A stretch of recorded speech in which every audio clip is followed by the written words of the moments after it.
কবি বলছেন, মুঝে ये डर है कि दिले जिंदा तू ना मर जाए, मुझे ये डर है कि दिले जिंदा तू ना मर जाए, कि जिंदगानी इबारत है तेरे जीने से।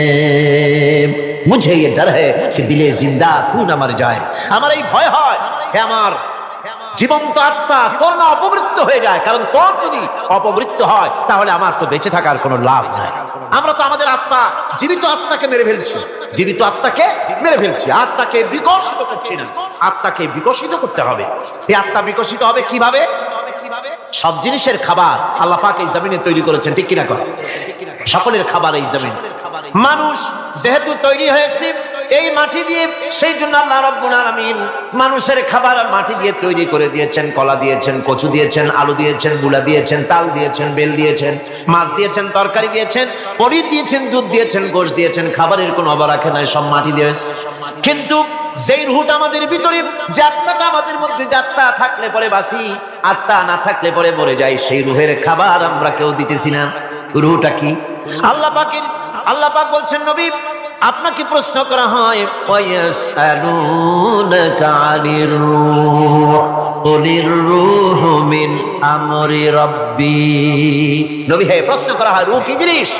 এর জবাব হচ্ছে এই, বলে দিন রূহ হচ্ছে আল্লাহর একটু অর্ডার, একটু হুকুম তোমার ভিতরে কাজ করছে। ওই রূহেরও কিছু খাবার আছে, ওই রূহেরও কিছু খাবার আছে।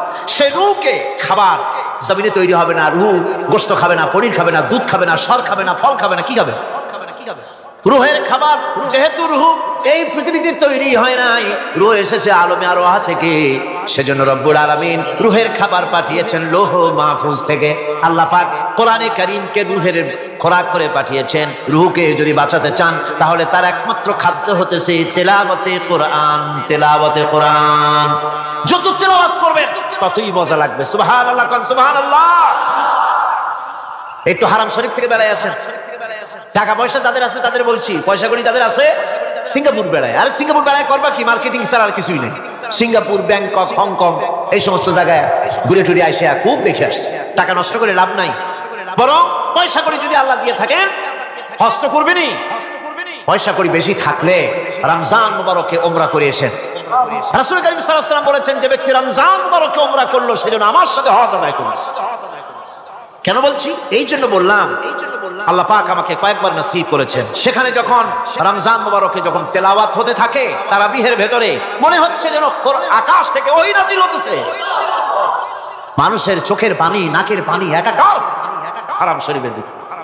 সেখানে তো মুনাজাত সারা বছর মুনাজাত হয় না, মুনাজাত হয় রমজান মুবারকের বেতেরের নামাজের ভিতরে। বেতেরের নামাজের ভিতরে ইমাম সাহেব হাত তুলে মুনাজাত করেন। অন্তত 8 থেকে 10 লক্ষ মানুষ হজের মৌসুমের মতো কাঁদতে কাঁদতে পাগল হয়ে। কোরআন কি মজা! কোরআন হচ্ছে রুহের খাবার। আমরা তো রুহের খাওয়াই না।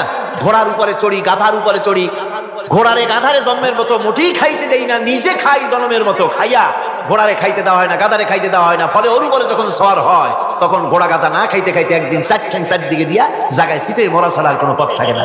আমাদের মানুষেরা খায় কি? সুবহানাল্লাহ।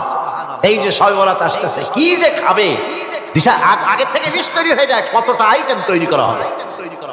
রমজান মাসে আল্লাহ একটু কম টম মান্দায় খাবে, একটা রমজান মাস আল্লাহ দিলেন। সেই রোজার মাসে সারাদিন খায় না, এটাকে উসুল করে ইফতারের সময় সে যে কত খাবার, চোখ সানাবড়া হয়ে যাবে দেখতে। পেঁয়াজি, বেগুনি, হালিম, শরবত, তরমুজ, বেল, কলা, কচু, না খাইতে খাইতে মাগরিবের রক্ত শেষ। ভাই নামাজটা কোন রকম পড়ে আসি, তারপরে খাবো না। আবার গেল নামাজ পড়তে, আবার এসে খাইলো, খাইয়া তারপরে আবার ভাত খাইলো। কেমনি যে খায় আল্লাহই জানে, গলায় আঙ্গুল দিলে পাওয়া যায়। এরকম খাইয়া তারপরে তারাবি পড়তে দাঁড়ায়। ওরা জনমের মতো খাইলে পরে তো অলস হবে শরীর। তারাবি পড়তে দাঁড়াইছে, লম্বা কেরাত হচ্ছে, উনি রুকুতে আছে, ইমাম সেজদায় চলে গেছে, ওনার খবর নেই। অথবা উনি সেজদায় পড়ে আছেন, ইমাম কোথায় উঠে গেছে তার খবর নেই। সুবহানাল্লাহ। সুতরাং নিজে খাইয়া পেটটারে দুম্বার মতো সাইজ বানায় কোনো লাভ নাই। পেট বড় বানাবার না, সিনা বড় বানা, সিনা বড় বানা। সিনার ভিতরে কোরআন ধারণ করেন, মজা পাবেন। এই আল্লাহ রাব্বুল আলামিন এত বড় নিয়ামত, এই কোরআন, এর থেকে বড় নিয়ামত পৃথিবীতে আর নাই। শ্রেষ্ঠ নিয়ামত, এর থেকে বড় নিয়ামত আছে ভাই? এই শ্রেষ্ঠ নিয়ামতকে পড়তে শিখুন, বুঝতে শিখুন, হেদায়েতের সবের মধ্যে আছে। সুতরাং আল্লাহ রাব্বুল আলামিন মনুষ্যত্বকে, আত্মাকে বিকাশ করার জন্য কোরআনে কারীম দিয়েছিল। মানুষ এই জ্ঞান দিয়ে আবিষ্কারের পিছনে চলে গেল। হ্যাঁ, আবিষ্কার দরকার আছে, মোটেই আমি এটাকে অস্বীকার করি না, সব দরকার, কিন্তু সেই সাথে আল্লাহ পাকের সাথে যে সম্পর্কটা থাকা দরকার ছিল, সেই সম্পর্ক থেকে মানুষ নিজেকে বিচ্ছিন্ন করেছে। কোরআনে কারীমে আল্লাহ পাক বলছেন, লাকাদ খালাকনাল ইনসানা ফি আহসানি তাকওয়িম, সব থেকে সুন্দর করে বানিয়েছি কারে? মানুষ। চিল্লা এখন কারে? মানুষ হলো সবচাইতে সুন্দর, সবচাইতে সুন্দর সৃষ্টি আমার। ওগুলা, এই মানুষগুলি হচ্ছে আশরাফুল মাখলুকাত। মানুষ কি মাখলুকাত? সৃষ্টির সেরা। আপনারা সৃষ্টির সেরা হইলেন কি দিয়া? আপনারা কি বাঘের মতো দৌড়াতে পারেন? বল্লার মতো হুল ফুড়াইতে পারেন? কুত্তার মতো কামড়াইতে পারেন? হাতির মতো শক্তি আছে? গরিলার মতো শক্তি আছে? মাছের মতো সাঁতরাইতে পারেন? সাপের মতো ক্রুদ্ধতা আছে? সিংহের মতো হিংস্রতা আছে? তো কিসের, কোন দিক থেকে আপনি আশরাফুল মাখলুকাত হলেন? আশরাফুল মাখলুকাত হয়েছেন জ্ঞানের কারণে। কিসের কারণে? সেই জ্ঞানটার জন্যই তো আপনি সৃষ্টির সেরা। এই সৃষ্টির সেরা মানুষ, সুন্দর মানুষ, এই মানুষগুলি তুম্মা রাদাদনাহু ফি আসফালা সাফিলিন, এই মানুষ নিচে নামতে নামতে এত নিচে নামে, শয়তান অবাক হয়ে গালে হাত দিয়া নিচের দিকে তাকাইয়া দেখে আর চিন্তা করে এর দূর নামলো কেন? শয়তান অবাক হয়ে যায় মানুষের অবস্থা দেখে। আজ America, British parliament, American parliament আইন পাস করে পুরুষে পুরুষে বিবাহ জায়েজ করে দিয়েছে সেখানে। নাউযুবিল্লাহি মিন যালিক। শয়তানের চাইতে অনেক কিছু, শয়তান ওই সব কাম জানেও না, বোঝেও না। শয়তান তো ভালো, কুত্তাও জানে না, ঠিক কিনা কর? কুকুরেও সমকামিতা করে না, শুয়ারেও করে না, গাধায়ও করে না। মানুষ কোথায় নামছে? এই মানুষ সৃষ্টির সেরা বানিয়েছিলাম, শয়তানের চাইতে নিকৃষ্ট হয়ে গেল। আল্লাহ পাক বলেন, ইল্লাল্লাযীনা আমানু ওয়া আমিলুস সালিহাতি ফালাহুম আজরুন গায়রু মামনুন। কিন্তু যারা ঈমান এনেছে, আমলে সালেহ করেছে, তাদের জন্য রয়েছে অপরন্ত পুরস্কার। এই অপরন্ত পুরস্কার আল্লাহ রাব্বুল আলামিন দান করবেন যারা নাকি মুমিন বান্দা, যারা নাকি ইবাদত করবে তাদের জন্য। এখন আমি আপনাদেরকে বলতেছিলাম যে ইবাদত গোলামি অর্থে, এর গোলামির পূর্ণ অর্থ সেটা হচ্ছে যে ব্যক্তি, পরিবার, সমাজ ও রাষ্ট্র, জীবনের সকল ক্ষেত্রে গোলামি করতে হবে কার? আল্লাহ পাক। এই ইবাদত শব্দটাকে কোরআনে কারিমে কয়েকটা অর্থে ব্যবহার করা হয়েছে, সে অর্থগুলি আমাদের জানা দরকার। যেমন ইবাদত এবং দাসত্ব অর্থে আল্লাহ পাক বলছেন, থুম্মা আরসালনা মূসা ওয়া আখাহু হারুনা বিআয়াতিনা ওয়া সুলতানিম মুবিন। অতঃপর মূসা এবং তার ভাই হারুনকে আমার নিদর্শন দিয়ে তাদেরকে সুস্পষ্ট রূপে প্রমাণ সহ ফেরাউন এবং তার সভাসদের কাছে আমি পাঠিয়ে দিলাম। তারা যখন তাদের কাছে গিয়ে দ্বীনের দাওয়াত দিল, তখন তারা কি বলল? ফাকালু আনুমিনু লিবাশারাইনি মিসলিনা ওয়া কওমুহুমা লানা আবিদুন। আমি যখন তাদেরকে পাঠালাম, তারা যখন দ্বীনের দাওয়াত দিলেন, ইবাদতের দাওয়াত দিলেন, তখন তারা বলল, আমরা কি এমন আমাদেরই মতো দুজন মানুষের আনুগত্য করব? এখানে আবিদুন অর্থাৎ দাসত্ব, আমরা কি তার দাসত্ব করব? এই দাসত্ব একমাত্র আল্লাহরই হতে পারে, আর কারো হতে পারে। সেজন্য কোরআনে কারীম অন্যত্র বলছে, ইয়া আইয়ুহাল্লাযীনা আমানু কুলু মিন তাইয়্যিবাতি মা রাযাকনাকুম ওয়াশকুরু লিল্লাহি ইন কুনতুম ইয়্যাহু তা'বুদুন। হে ঈমানদারেরা, তোমরা যদি আমার ইবাদত করো, তবে আমি তোমাদেরকে যে সব পবিত্র জিনিস দান করেছি তা খাও এবং আল্লাহর শুকর আদায় করো। তো ইবাদত আল্লাহ পাকের করলে আল্লাহ পাক তাদেরকে খেতে দিবেন, পড়তে দিবেন, সবকিছু আল্লাহ পাক করে দিবেন।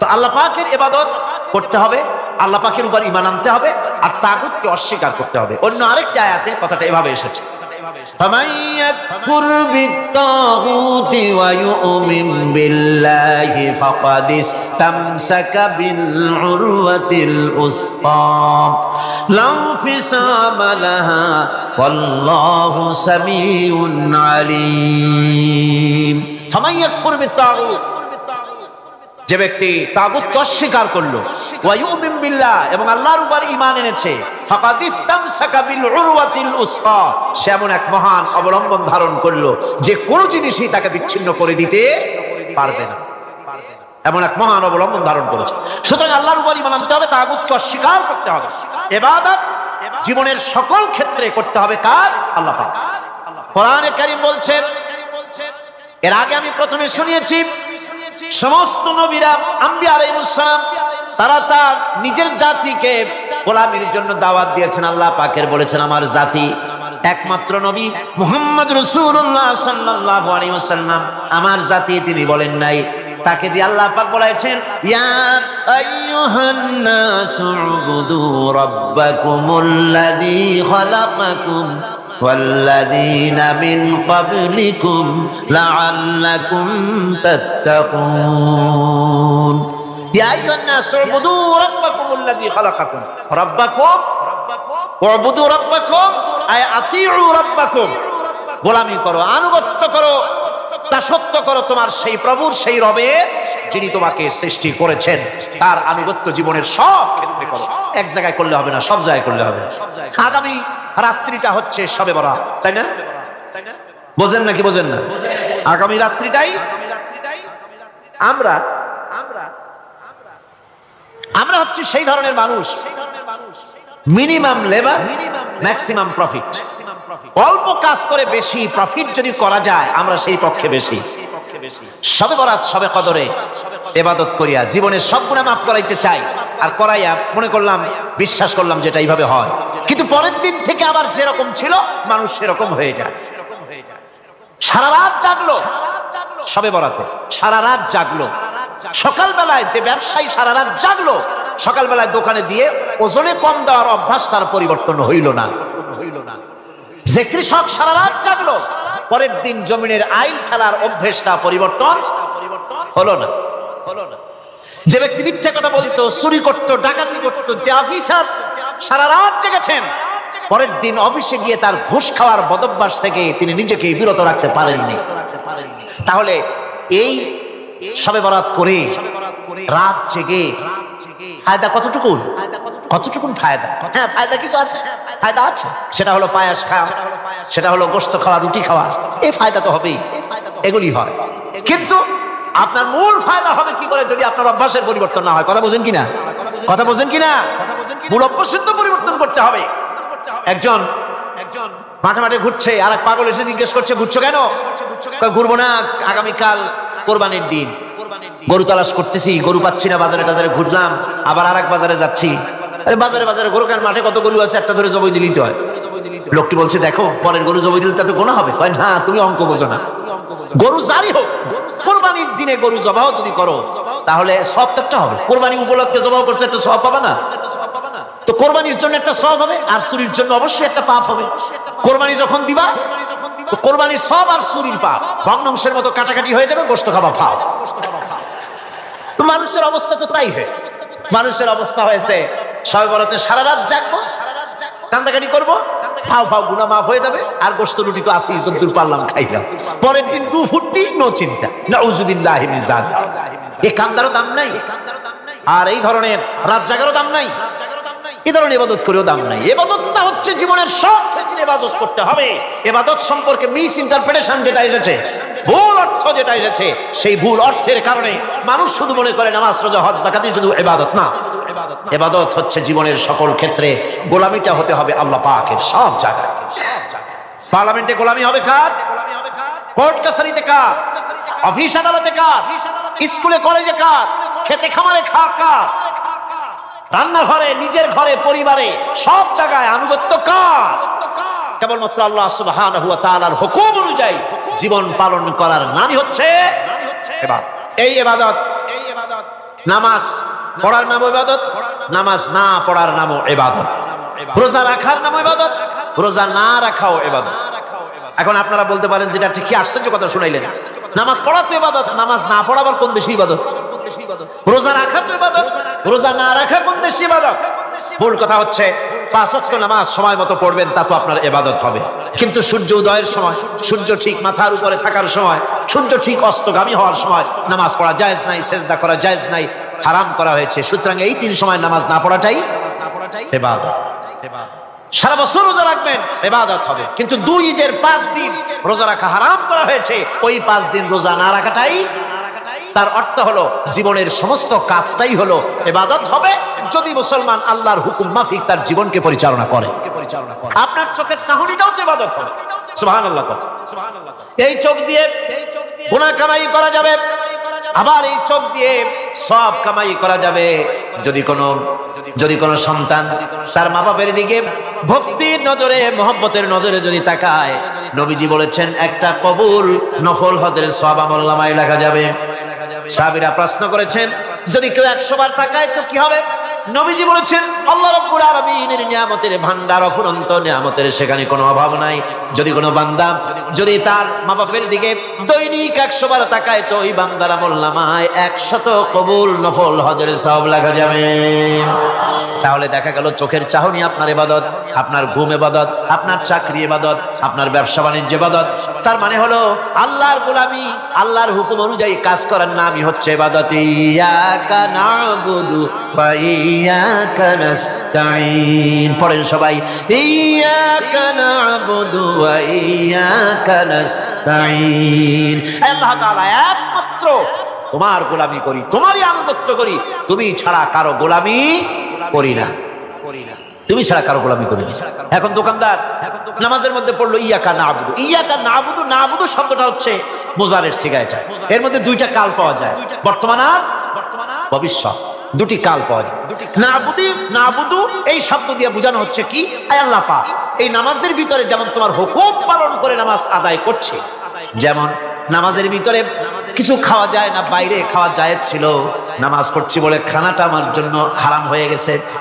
কথা বলা জায়েজ ছিল, নামাজের ভিতরে কথা বলা হারাম করে দিলাম।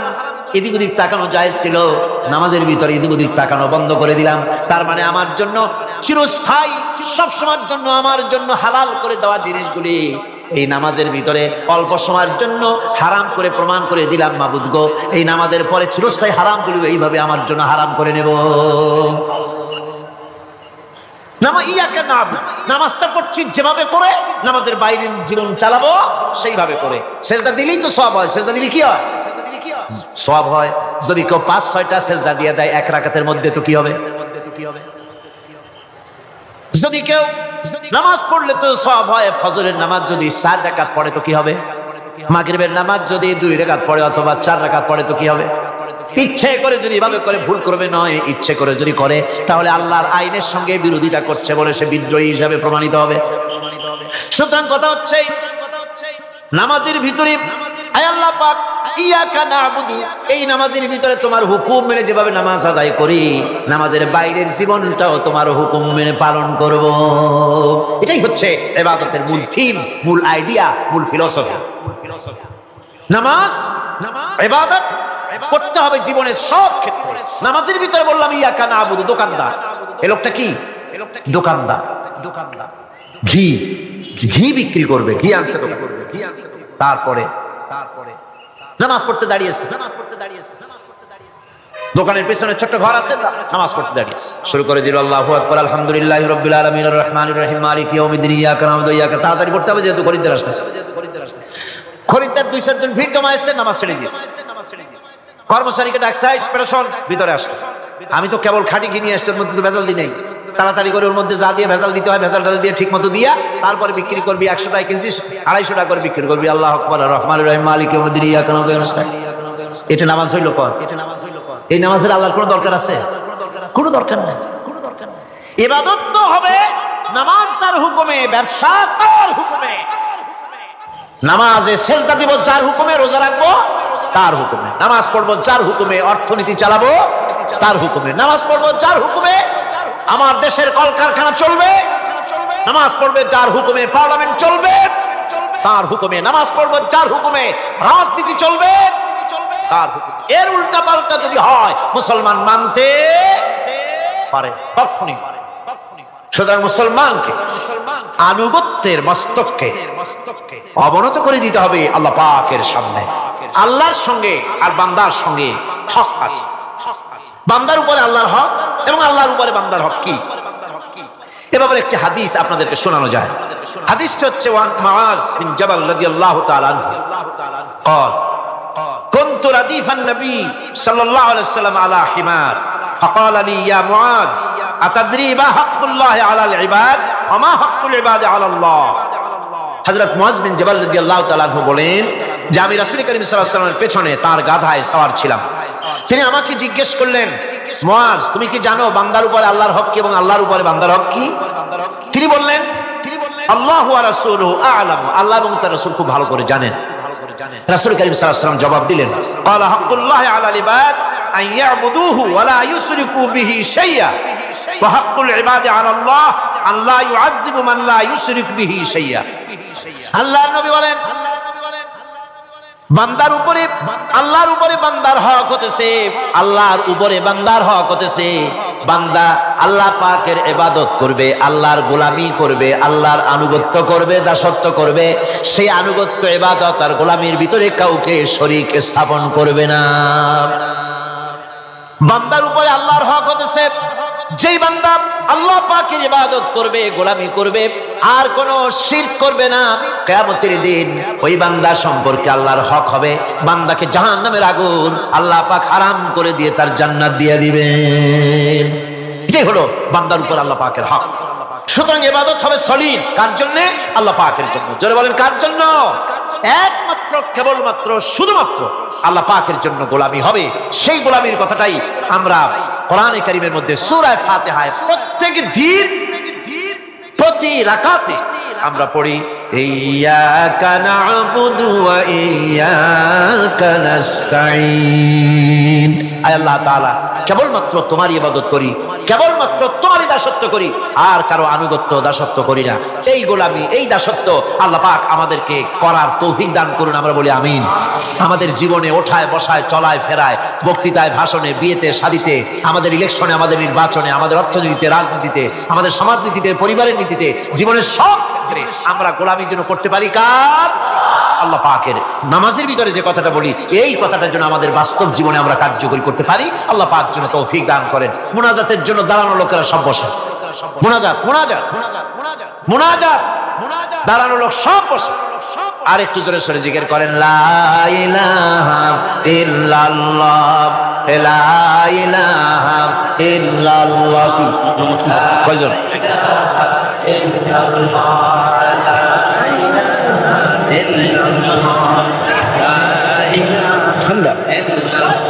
আমি বললাম বসতে, আপনারা দাঁড়ায় গেলেন, কেমন কথা? লা ইলাহা ইল্লাল্লাহু মুহাম্মাদুর রাসূলুল্লাহ। পূর্ব এবং পশ্চিম দিকে মুখ ঘোরানোটাই সৎকার পুণ্যবান নেককার হওয়ার জন্য যথেষ্ট নয়। পুণ্যবান হওয়ার জন্য নেককার হওয়ার জন্য শর্ত হচ্ছে আল্লাহ পাকের উপর ঈমান, পরকালের উপরে বিশ্বাস, ফেরেশতা এবং কিতাবের উপরে বিশ্বাস, আর নবীদের উপরে বিশ্বাস। আপনাদের মনে আছে যে আল্লাহ পাকের উপরে বিশ্বাসের ব্যাপারে ঈমান বিল্লাহর উপরে আমরা গত বছর 4 দিন আলোচনা করেছি। তারপরে শবে মেরাজ এসে যাওয়ার কারণে সেই রাত্রে মাঝখান থেকে আখিরাত মালাইকার কিতাব ছেড়ে দিয়ে আমরা নবীদের আলোচনা করেছিলাম, মেরাজের কিছু আলোচনা করেছিলাম। আবার আজকেও বোধহয় সেই মেরাজের রাত, আলহামদুলিল্লাহ পড়ে আজকেও সেই মেরাজের রাত। আজকের সেই পবিত্র রজনী যে রাতে গোটা পৃথিবীবাসীকে বিস্ময় হতবাক করে দিয়ে ধুলির ধরা থেকে মানুষকে উঠিয়ে নিয়ে এ পৃথিবীর শ্রেষ্ঠ মানুষকে আল্লাহ পাক উঠিয়ে নিলেন আপন দরবারে, আর সে আজিম ভ্রমণ করালেন এবং পৃথিবীর বুকে তাকে পাঠিয়ে দিলেন। এটা ছিল গোটা বিশ্ববাসীর জন্য সর্বকালের সর্বযুগের সর্বশ্রেষ্ঠ বিষয়, মহাবিশ্বের মহাবিষয় মেরাজ। কি করে মাটির মানুষ কি করে জড় পদার্থ, মানুষ, ওজনওয়ালা জিনিস, মাধ্যাকর্ষণ শক্তি পাড়ি দিয়ে তারপরে মহাশূন্য পাড়ি দিয়ে আরশে আজিমে গেল। এটা ছিল বিশ্ববাসীদের জন্য সবচেয়ে বড় আশ্চর্যের বিষয়। কিন্তু বিজ্ঞানের আবিষ্কার হতে হতে যখন রকেট যেতে লাগলো মহাশূন্য পাড়ি দিয়ে, মাধ্যাকর্ষণ শক্তি পাড়ি দিয়ে, তখন তারা বুঝতে পেরেছে, মাথায় ঢুকেছে যে আমরা সাধারণ মানুষ হইয়া আমরা যদি এ ধরনের টনকে টন ওজনের এত বড় রকেট যদি পাঠাইতে পেরে থাকি, তাহলে আল্লাহ সুবহানাহু ওয়া তাআলা তার শ্রেষ্ঠ বান্দাকে তিনি আপন দরবারে নিয়েছেন। এতে আপত্তি করার আর চিন্তা করার কোনো বিষয় না। তবে বিষয়টা রহস্যজনক থেকেই যাবে, কিয়ামত পর্যন্ত মানুষের কাছে বিস্ময়, একটা বিরাট বিস্ময় হয়ে থাকবেই। কারণ মানুষের মাথার ভেতরে এই জিনিসটা ঢুকবে না যে কি করে রাতের একটি অংশে মসজিদুল হারাম থেকে মসজিদুল আকসা পর্যন্ত এনে ইসরা করিয়ে ওখান থেকে মেরাজ হলো, মহাশূন্য পাড়ি দিলেন, সাত আকাশ পাড়ি দিলেন, আরশে আজিমে গেলেন, আল্লাহর সঙ্গে কথাবার্তা বললেন, জান্নাত ও জাহান্নাম দেখলেন, আবার হযরত মুসা আলাইহিস সালামের সঙ্গে দেখা হলো, নামাজের কথাবার্তা হলো, আবার আল্লাহর সঙ্গে কথাবার্তা হলো, ইত্যাদি শেষ করে যখন ঘরে ফিরেছেন, এসে দেখেন যে দরজা থেকে বেরিয়েছিলেন সে দরজায় তখনও কাঁপন, যে উজু করে গিয়েছিলেন সে পানি তখনও গড়াচ্ছে, যে বিছানায় শোয়া থেকে উঠে গিয়েছিলেন তাও মানব পরশে বিছানা যেভাবে উষ্ণ হয় সেভাবে বিছানাটা তখনও উষ্ণ ভাব রয়ে গেছে। এটা কেমনে হইল? এটা হইল কেমনে? মানুষের মাথায় ঢুকবে না। সেজন্য আল্লাহ রাব্বুল আলামিন এই ঘটনা যেখানে আলোচনা করেছেন সেখানে শুরুই করেছেন এভাবে। সুবহানাল্লাযী আসরা বিআবদিহি লাইলাম মিনাল মাসজিদিল হারামি ইলাল মাসজিদিল আকসা। আল্লাহ ইচ্ছে করলে তো আলহামদুলিল্লাহিল্লাযী আসরা বিআবদিহি বলতে পারতেন। আলহামদুলিল্লাহিল্লাযী আসরা বিআবদিহি বললে তো অসুবিধা ছিল না। সুবহানাল্লাযী বলা হলো কেন? এই জন্য বলা হয়েছে মানুষের সাধারণ মাথায়, সাধারণ মানুষের মন মস্তিষ্কের ভিতরে এত বড় ঘটনা ঢুকবে না। সেই জন্য রব্বুল আলামিন বলছেন, দুনিয়ার মানুষেরা শোনো, ঘটনা তো ঘটাইছেন এমন সত্তা যিনি সুবহানা, যিনি হচ্ছেন দুর্বলতা, অক্ষমতা সব কিছু থেকে যিনি ঊর্ধ্বে, যার কোনো দুর্বলতা নাই, যার কোনো অক্ষমতা নাই, তিনি তো এই ঘটনাটা ঘটিয়ে দিয়েছেন, তার বান্দাকে মসজিদুল হারাম থেকে মসজিদে আকসায় নিয়ে এসেছেন। রাতের একটি অংশ, সুবহান, সমস্ত দুর্বলতা অক্ষমতা থেকে মুক্ত তিনি।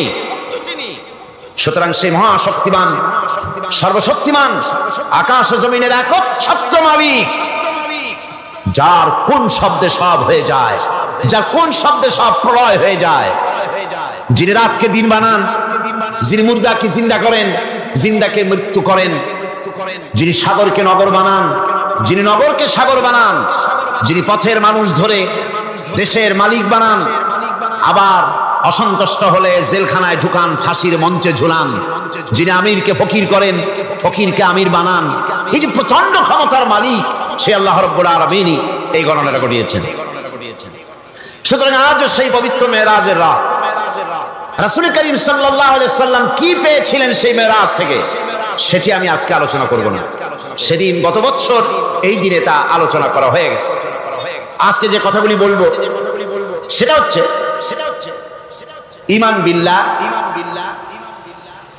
আখিরাতের উপর ঈমান, কিতাব এবং মালায়েকার উপর ঈমান এবং নবীদের উপর ঈমান। এই কথাগুলি আমরা বলে ছেড়েছি। এখন যেখান থেকে আলোচনা হবে সেটা হচ্ছে ওয়াআতাল মাল আলা হুব্বিহি যাবিল কুরবা ওয়াল ইয়াতামা ওয়াল মাসাকিন ওয়া ইবনাস সাবিল والسائلين وفي الرقاب وأقام الصلاة وآتى الزكاة والموفون بعهدهم إذا عاهدوا والصابرين في البأساء والضراء وحين البأس أولئك الذين صدقوا وأولئك هم المتقون। আল্লাহ পাকের প্রেমে উদ্বুদ্ধ হয়ে যারা নিজের প্রাণ প্রিয় সম্পদকে, ধনকে, সম্পদকে যারা এতিম, মিসকিন, নিকটবর্তী আত্মীয় স্বজন, প্রবাসী, পথচারী, সাইল, কৃতদাসের মুক্তির জন্য যারা দান করে, প্রিয় ধন সম্পদ যারা আল্লাহর রাস্তায় এভাবে দান করে দেয়, নামাজকে প্রতিষ্ঠা করে, যাকাতকে আদায় করে, ওয়াদাকে পালন করে, আর বিপদ ও মুসিবতে ধৈর্য ধারণ করে, এরাই হচ্ছে সত্যাশ্রিত, এটাই হচ্ছে তাদের দাবিতে সত্যবাদী, ইমানের দাবিতে এরা হচ্ছে সত্যবাদী, আর এরাই হচ্ছে মুত্তাকি। আজকে আমি আপনাদের সামনে যে আলোচনাটা করব সেটা হচ্ছে এই ব্যাপারটা। আল্লাহ পাকের মহব্বতে উদ্বুদ্ধ হয়ে যারা ইতিম এবং মিসকিনকে যারা দান করে, আত্মীয় স্বজন, গরিব আত্মীয় স্বজন, অসহায় প্রতিবেশী, পথচারী, এদের জন্য যারা সাহায্য করে। কারণ হচ্ছে ইসলাম তো শুধু নামাজ রোজার কথাই বলেনি, ইসলাম মানুষের জীবনের সকল দুঃখ দুর্দশার দিকে লক্ষ্য রেখেছে। যারা বোঝে না তারা ইসলামকে শুধুমাত্র একটি ধর্ম মনে করে, আর ইসলামের যে অর্থনীতি আছে, সমাজনীতি আছে, এটা তারা বুঝতে পারে। মাছের যেমন পচন ক্রিয়া শুরু হয় তার মাথা থেকে, সমাজের পচন শুরু হয় তেমন রাজনৈতিক নেতৃবৃন্দ, সমাজ নেতৃবৃন্দ এবং এক শ্রেণীর বুদ্ধিজীবীদের মাথা থেকে, তাদের থেকেই সমাজে পচন ক্রিয়া শুরু হয়ে যায়। এই শ্রেণীর লোকদের দাবি হলো ধর্ম আর অর্থনীতি সম্পূর্ণ দুই প্রান্তিক দিকে বাস করে। ধর্ম এক জিনিস আর অর্থনীতি হচ্ছে আর এক জিনিস, রাজনীতি হচ্ছে ভিন্ন জিনিস।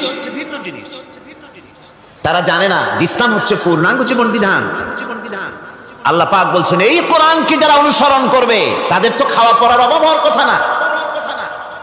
কোরআনে কারীমে আল্লাহ রাব্বুল আলামিন বলেন, ফামান তাবিআ হুদায়া ফালা খাউফুন আলাইহিম ওয়ালা হুম ইয়াহজানুন।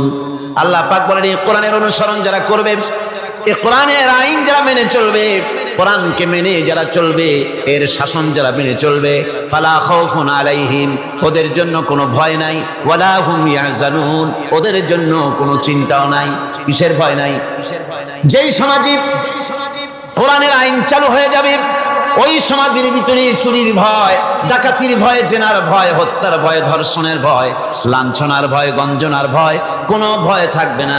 ওয়ালা হুম ইয়াহজানুন, ওই সমাজের মানুষের মনে কোনো চিন্তাও থাকবে না। কিসের চিন্তা থাকবে না? যেই সমাজে কোরআন চালু হয়ে যাবে, কোরআনের আইন দিয়ে সমাজ পরিচালিত হবে, ওই সমাজের মানুষের খাওয়া পড়া, শিক্ষা, চিকিৎসা, বাসস্থানের কোনো চিন্তা থাকবে না। ইসলামী সমাজ তার গ্যারান্টি দেবে। জোরে বলেন সুবহানাল্লাহ, জোরে বলেন আলহামদুলিল্লাহ। এটা আল্লাহ পাকের ওয়াদা। কার ওয়াদা? জোরে কম তো আল্লাহ পাক। ফামান তাবিআ হুদায়া ফালা খাউফুন আলাইহিম ওয়ালা হুম ইয়াহজানুন, আল্লাহ পাকের ওয়াদা। কিন্তু দুর্ভাগ্য আমাদের, আল্লাহর ওয়াদা বিশ্বাস হয় না। ওই যে প্রথম দিন বলেছিলাম যে ওয়াদার মৌসুম এসে গেছে, ওয়াদার এক বিরাট মৌসুম এসে গেছে। এখন থেকে যত জনসভা হবে শুনতে পারবেন শুধু ওয়াদা আর ওয়াদা।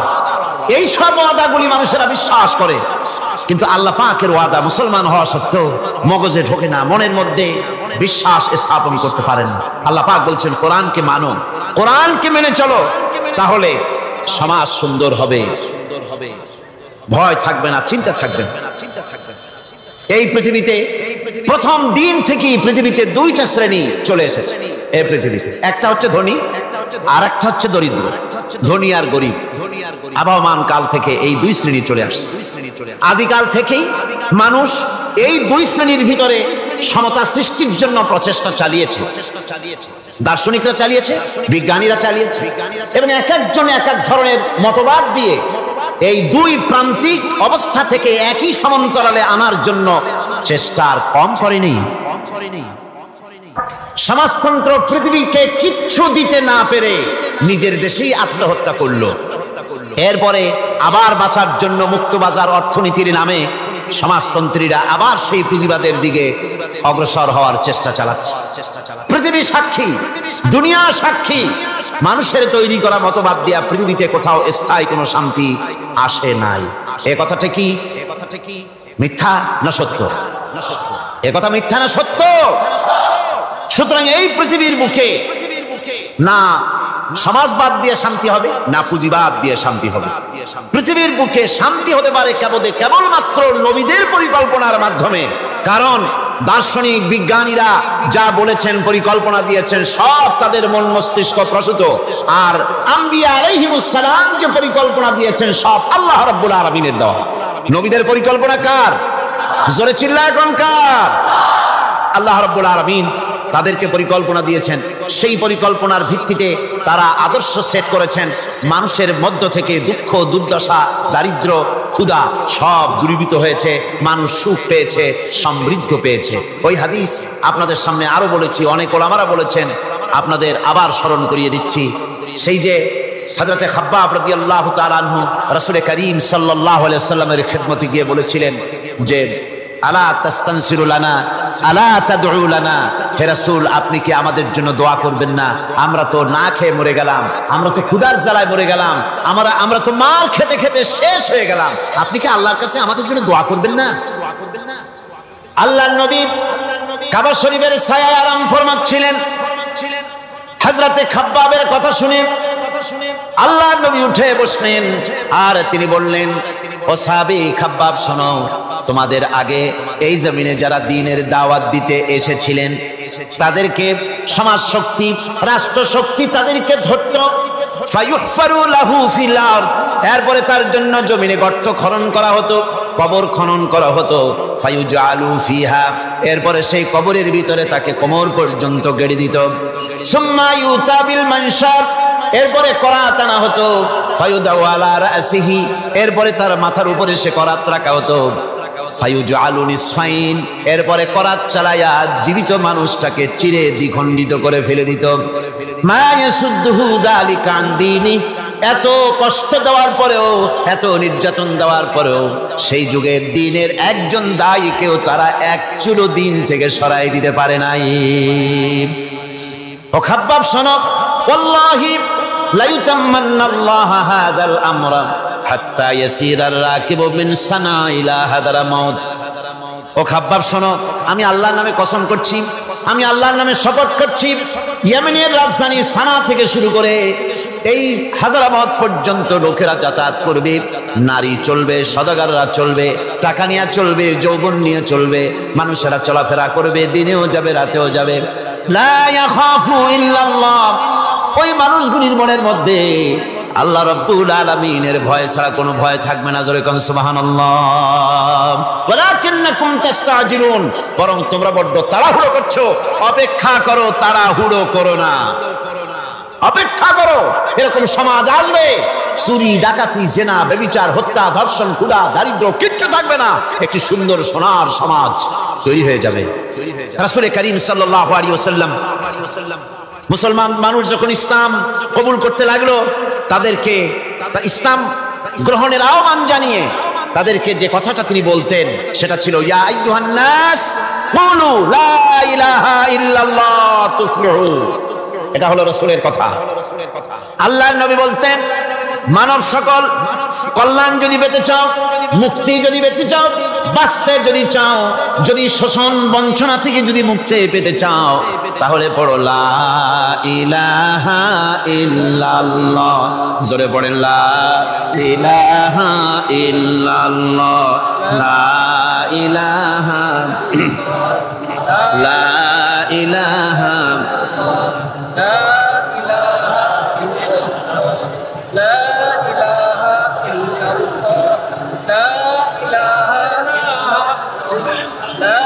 লা ইলাহা ইল্লাল্লাহু মুহাম্মাদুর রাসূলুল্লাহ। এই কালেমা পড়ো, এই কালেমা ঘোষণা দাও, এটার অনুসরণ করো, নাজাত পাবে। মানুষের জীবনে প্রকৃত কল্যাণ লাভের পথে দুটি অন্তরায়, দুটি বাধা। তার একটি বাধা হচ্ছে তার ভীতি, ভয়, শক্তিশালীদের ভয়, অত্যাচারীদের ভয়। আর একটা হচ্ছে ক্ষুধা। প্রকৃত কল্যাণ লাভের পথে মানুষের অভাব অনটনের ভয়, ক্ষুধা, দারিদ্রের ভয়, এবং অত্যাচারের ভয়। এই দুইটি ভয় মানুষের মধ্যে সেই প্রথম দিন থেকেই চলে এসেছে। ইসলাম প্রচারের প্রথম অধ্যায় আল্লাহ রাব্বুল আলামিনের বন্দিগির দাওয়াত দিয়ে নবী করিম সাল্লাল্লাহু আলাইহি সাল্লাম বলেছেন, এই ক্ষুধা আর ভয় এই দুটি জিনিসকে দূর করে দেওয়ার মতো পরিকল্পনা আল্লাহ পাক দিয়েছেন। আজও পৃথিবীতে আমাদের সমাজে এই দুইটা জিনিসই ভয়। কয়টা জিনিসের ভয়? একটা হচ্ছে ক্ষুধা, আর একটা হচ্ছে ভীতি। মানুষ সমাজে, বাজারে, স্কুলে, বিশ্ববিদ্যালয়, শিক্ষাঙ্গনে কোন জায়গায় আরামে বসবাস করতে পারছেন। মাহফিল এসছেন, নিশ্চিন্ত মনে ভিড়ে দিতে পারবেন। আপনার ছেলে বিশ্ববিদ্যালয়ে পড়াশোনা করছে, জীবন নিয়ে বাড়ি ফিরতে পারবে। আপনার মেয়ে কলেজে গিয়েছে, তার ইজ্জত নিয়ে, সম্ভ্রম নিয়ে ফিরে আসতে পারবে। এই গ্যারান্টি আজ আর কেউ দিতে পারে না। সত্য কিনা বলেন? নবীজির কাছে আল্লাহ রাব্বুল আলামিন কোরআনে কারীমের আয়াত নাজিল করলেন, নবীজিকে শোনাই দিলেন। এই দুটো জিনিসের গ্যারান্টি ইসলাম দিচ্ছে, আল্লাহ পাক দিচ্ছেন। তা হলো এই ফালইয়াবুদু রাব্ব হাযাল বাইত। ক্ষুধার সময় যদি খেতে চাও, ক্ষুধার সময় যদি পেট পুরে খেতে চাও, আর বিপদের সময় যদি নিরাপত্তা চাও, আরামে যদি ঘুমাতে চাও, তাহলে কি করো? ফালইয়াবুদু রাব্ব হাযাল বাইত। এই ঘরের মালিকের ইবাদত করো। কোন ঘর? আল্লাহর ঘর। এই ঘরের মালিক কে? আল্লাহ সুবহানাহু ওয়া তাআলা। এই ঘরের মালিকের ইবাদত করলে কি হবে? আল্লাহ রাব্বুল আলামিন বলেন, আল্লাযী আত'আমাহুম মিন জু'ইন ওয়া আমানাহুম মিন খাউফ। এই ঘরের মালিকের ইবাদত করলে পরে তিনি ক্ষুধার সময় খেতে দিবেন, আর ভীতির সময় তোমাদেরকে নিরাপত্তা দান করবেন। যদি পেট ভরে খেতে চাও, আল্লাহর ইবাদত করো, গোলামি করো। আর যদি তোমরা বিপদের সময় নিরাপত্তা লাভ করতে চাও, তাহলে তোমাদেরকে সেই আল্লাহ পাকের ইবাদত করতে হবে। সমস্ত রকমের বিপদ থেকে, মুসিবত থেকে, ভয় থেকে তিনি তোমাদেরকে আশ্রয় দিবেন। সুতরাং আল্লাহর প্রতি ঈমান আনতে হলে শুধু সিজদা দেওয়াই যথেষ্ট নয়। এখানে আল্লাহ পাক বলছেন কোরআনে কারীমের ভেতরে, তিনি যে পরিকল্পনা দিয়েছেন তা হচ্ছে শুধু সিজদা দিলেই কাজ হবে না, শুধু পূর্ব পশ্চিমে কতবার মাথা ঘুরলে এটাই যথেষ্ট নয়, বরং সমাজের এতিম, মিসকিন, বিধবা, অনাথ, অনাথিনী, ঋণগ্রস্ত যে সমস্ত মানুষ আছে তাদের সাহায্য করতে হবে, তাদের সাহায্যে এগিয়ে আসতে হবে। অন্যথায় আল্লাহ এবং তার দ্বীনের প্রতি ঈমান মিথ্যা বলে প্রমাণিত হবে। নামাজের ভিতরে আমরা সূরা মাউন পড়ি, কি বলা হচ্ছে সেখানে?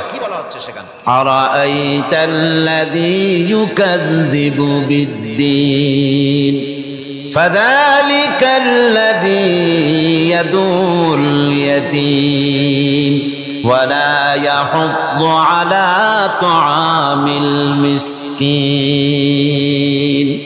দ্বীন ইসলাম তথা বিচারের দ্বীনকে অস্বীকার করেছে সে লোকটি সম্পর্কে কি তুমি বিবেচনা করেছো? সে কোন লোকটি? যে লোকটি এতিমকে গলা ধাক্কায় দেয়, মিসকিনদেরকে খেতে দেয় না, পরস্পরকে মিসকিনকে খাবারের ব্যাপারে উৎসাহিত করে না, এতিমকে গলা ধাক্কা দেয়। এই জন্য পরকাল কি অস্বীকার করলো, এই জন্য ইসলাম কি অস্বীকার করলো, এই জন্য দ্বীনকে অস্বীকার করলো। এরপরে সে নামাজ পড়ুক, রোজা রাখুক, তার নামাজ, রোজা, হজ, যাকাতের গুরুত্ব বহন করবে না। কিয়ামতে যেসব লোক জাহান্নামে যাবে তার মধ্যে দুটি কারণ হবে সবচেয়ে বড়। একটা হচ্ছে আল্লাহর প্রতি ঈমান না আনা, আর একটা হচ্ছে এতিম মিসকিনদেরকে খেতে না দেওয়া। এদের শাস্তি কি রকম হবে? আল্লাহ রাব্বুল আলামিন বলেন, যারা এতিম মিসকিনদেরকে খেতে দিবে না, গলায় ধাক্কা দিবে, তাদের সঙ্গে দুর্ব্যবহার করবে, আল্লাহ পাক বলেন তাদের অবস্থা কি হবে শোনো। খুযূহু ফাগুল্লুহু সুম্মাল জাহিমা সাল্লুহু।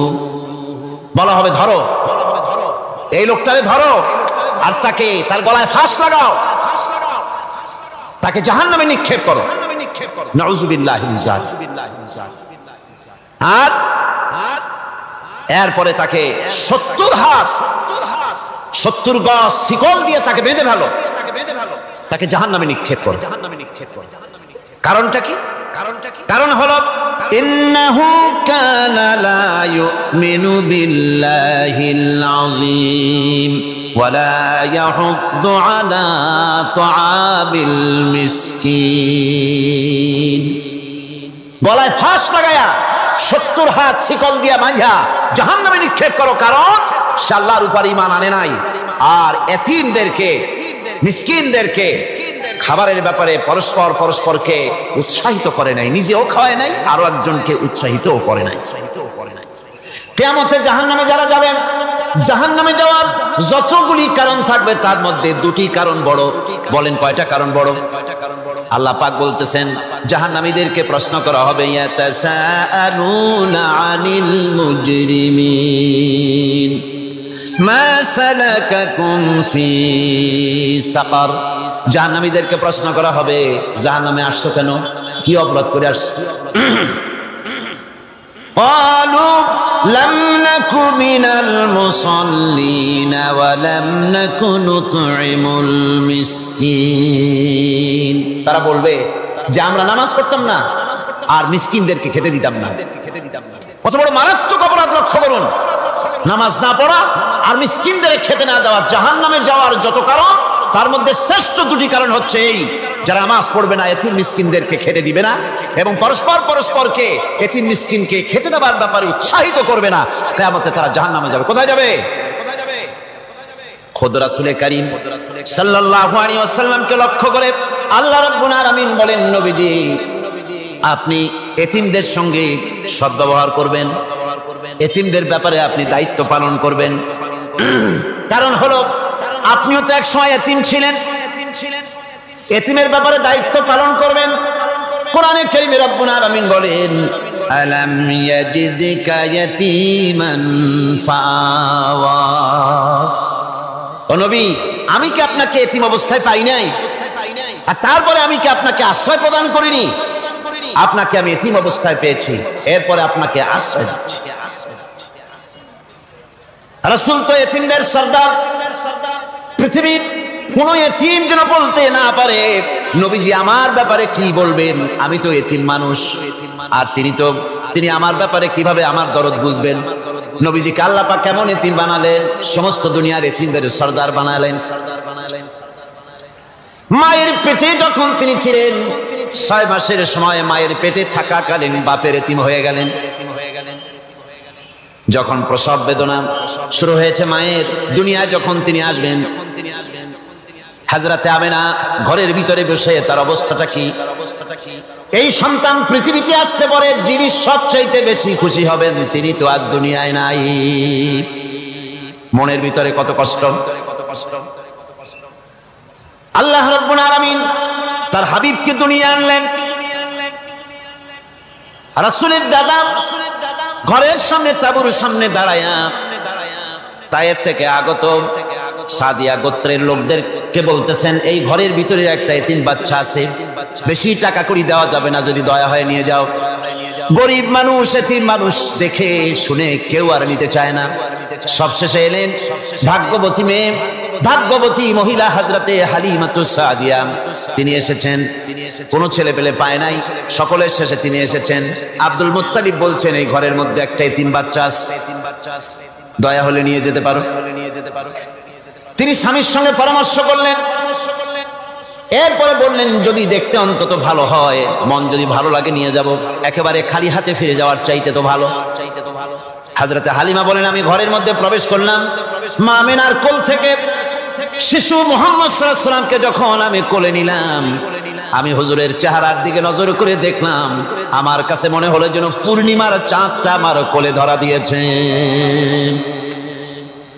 রাসূল কি শিশু মুহাম্মদ সাল্লাল্লাহু আলাইহি ওয়াসাল্লাম কি যখন নিয়ে বাড়ির দিকে রওনা হলাম, যে গাধা আমার সকলের পেছনে এসেছে সেই গাধা এখন সকলের আগে ছুটে চলে যায়। এরপরে বাড়ি যখন নিয়ে গেলাম, কুয়ায় পানি বাড়লো, গাছে ফসল বাড়লো, খেজুর গাছে খেজুর বাড়তে লাগলো, জমিনে ফলন বেড়ে গেল। রাসূলের দুধ বোন সাইমা রাসূলকে নিয়ে মুহাম্মদ সাল্লাল্লাহু আলাইহি ওয়াসাল্লাম তাকে দোলনা নিয়ে দোল দিতেছে। কি আশ্চর্য অবস্থা! সাইমা তাকে দোল দিচ্ছে আর বলতেছে বেঁচে থাকুক মুহাম্মদ সাল্লাল্লাহু আলাইহি ওয়াসাল্লাম, সে দীর্ঘজীবী হোক। কবি লিখতেছেন কি আশ্চর্য কথা, বেদুইন বালিকা কারে নিয়ে দোল দেয় সে কি তা জানে?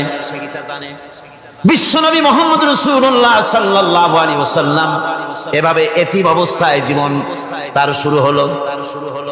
যখন তিনি ফিরে এলেন 6 বছর বয়সের সময়, যখন মায়ের কাছে তিনি ফিরে এসেছেন, প্রতিদিন তিনি খেলা দেখতে যান ময়দানে। ইতিহাসের মধ্যে লেখা হয়েছে মা প্রতিদিন সন্ধ্যার সময় তাকে ফিরে পান। আজকে সন্ধ্যা হয়ে গেছে, শিশু মুহাম্মদ সাল্লাল্লাহু আলাইহি ওয়াসাল্লাম বাড়ি ফেরেন না। কারণ কি? কেন বাড়ি ফেরে না? সন্ধ্যার দিকে তিনি চলে গিয়েছেন পাহাড়িয়া ময়দানে, যে দেখেন ধুধু করতেছে, চতুর্দিকে সন্ধ্যা হয়ে গেছে, অন্ধকার হয়ে গেছে, কোনো ছেলে পেলে নাই, কেউ নাই। পাহাড়ের পাদদেশে বসে শিশু মুহাম্মদ সাল্লাল্লাহু আলাইহি ওয়াসাল্লাম কাঁদতেছেন। মা প্রশ্ন করলেন, বাবারে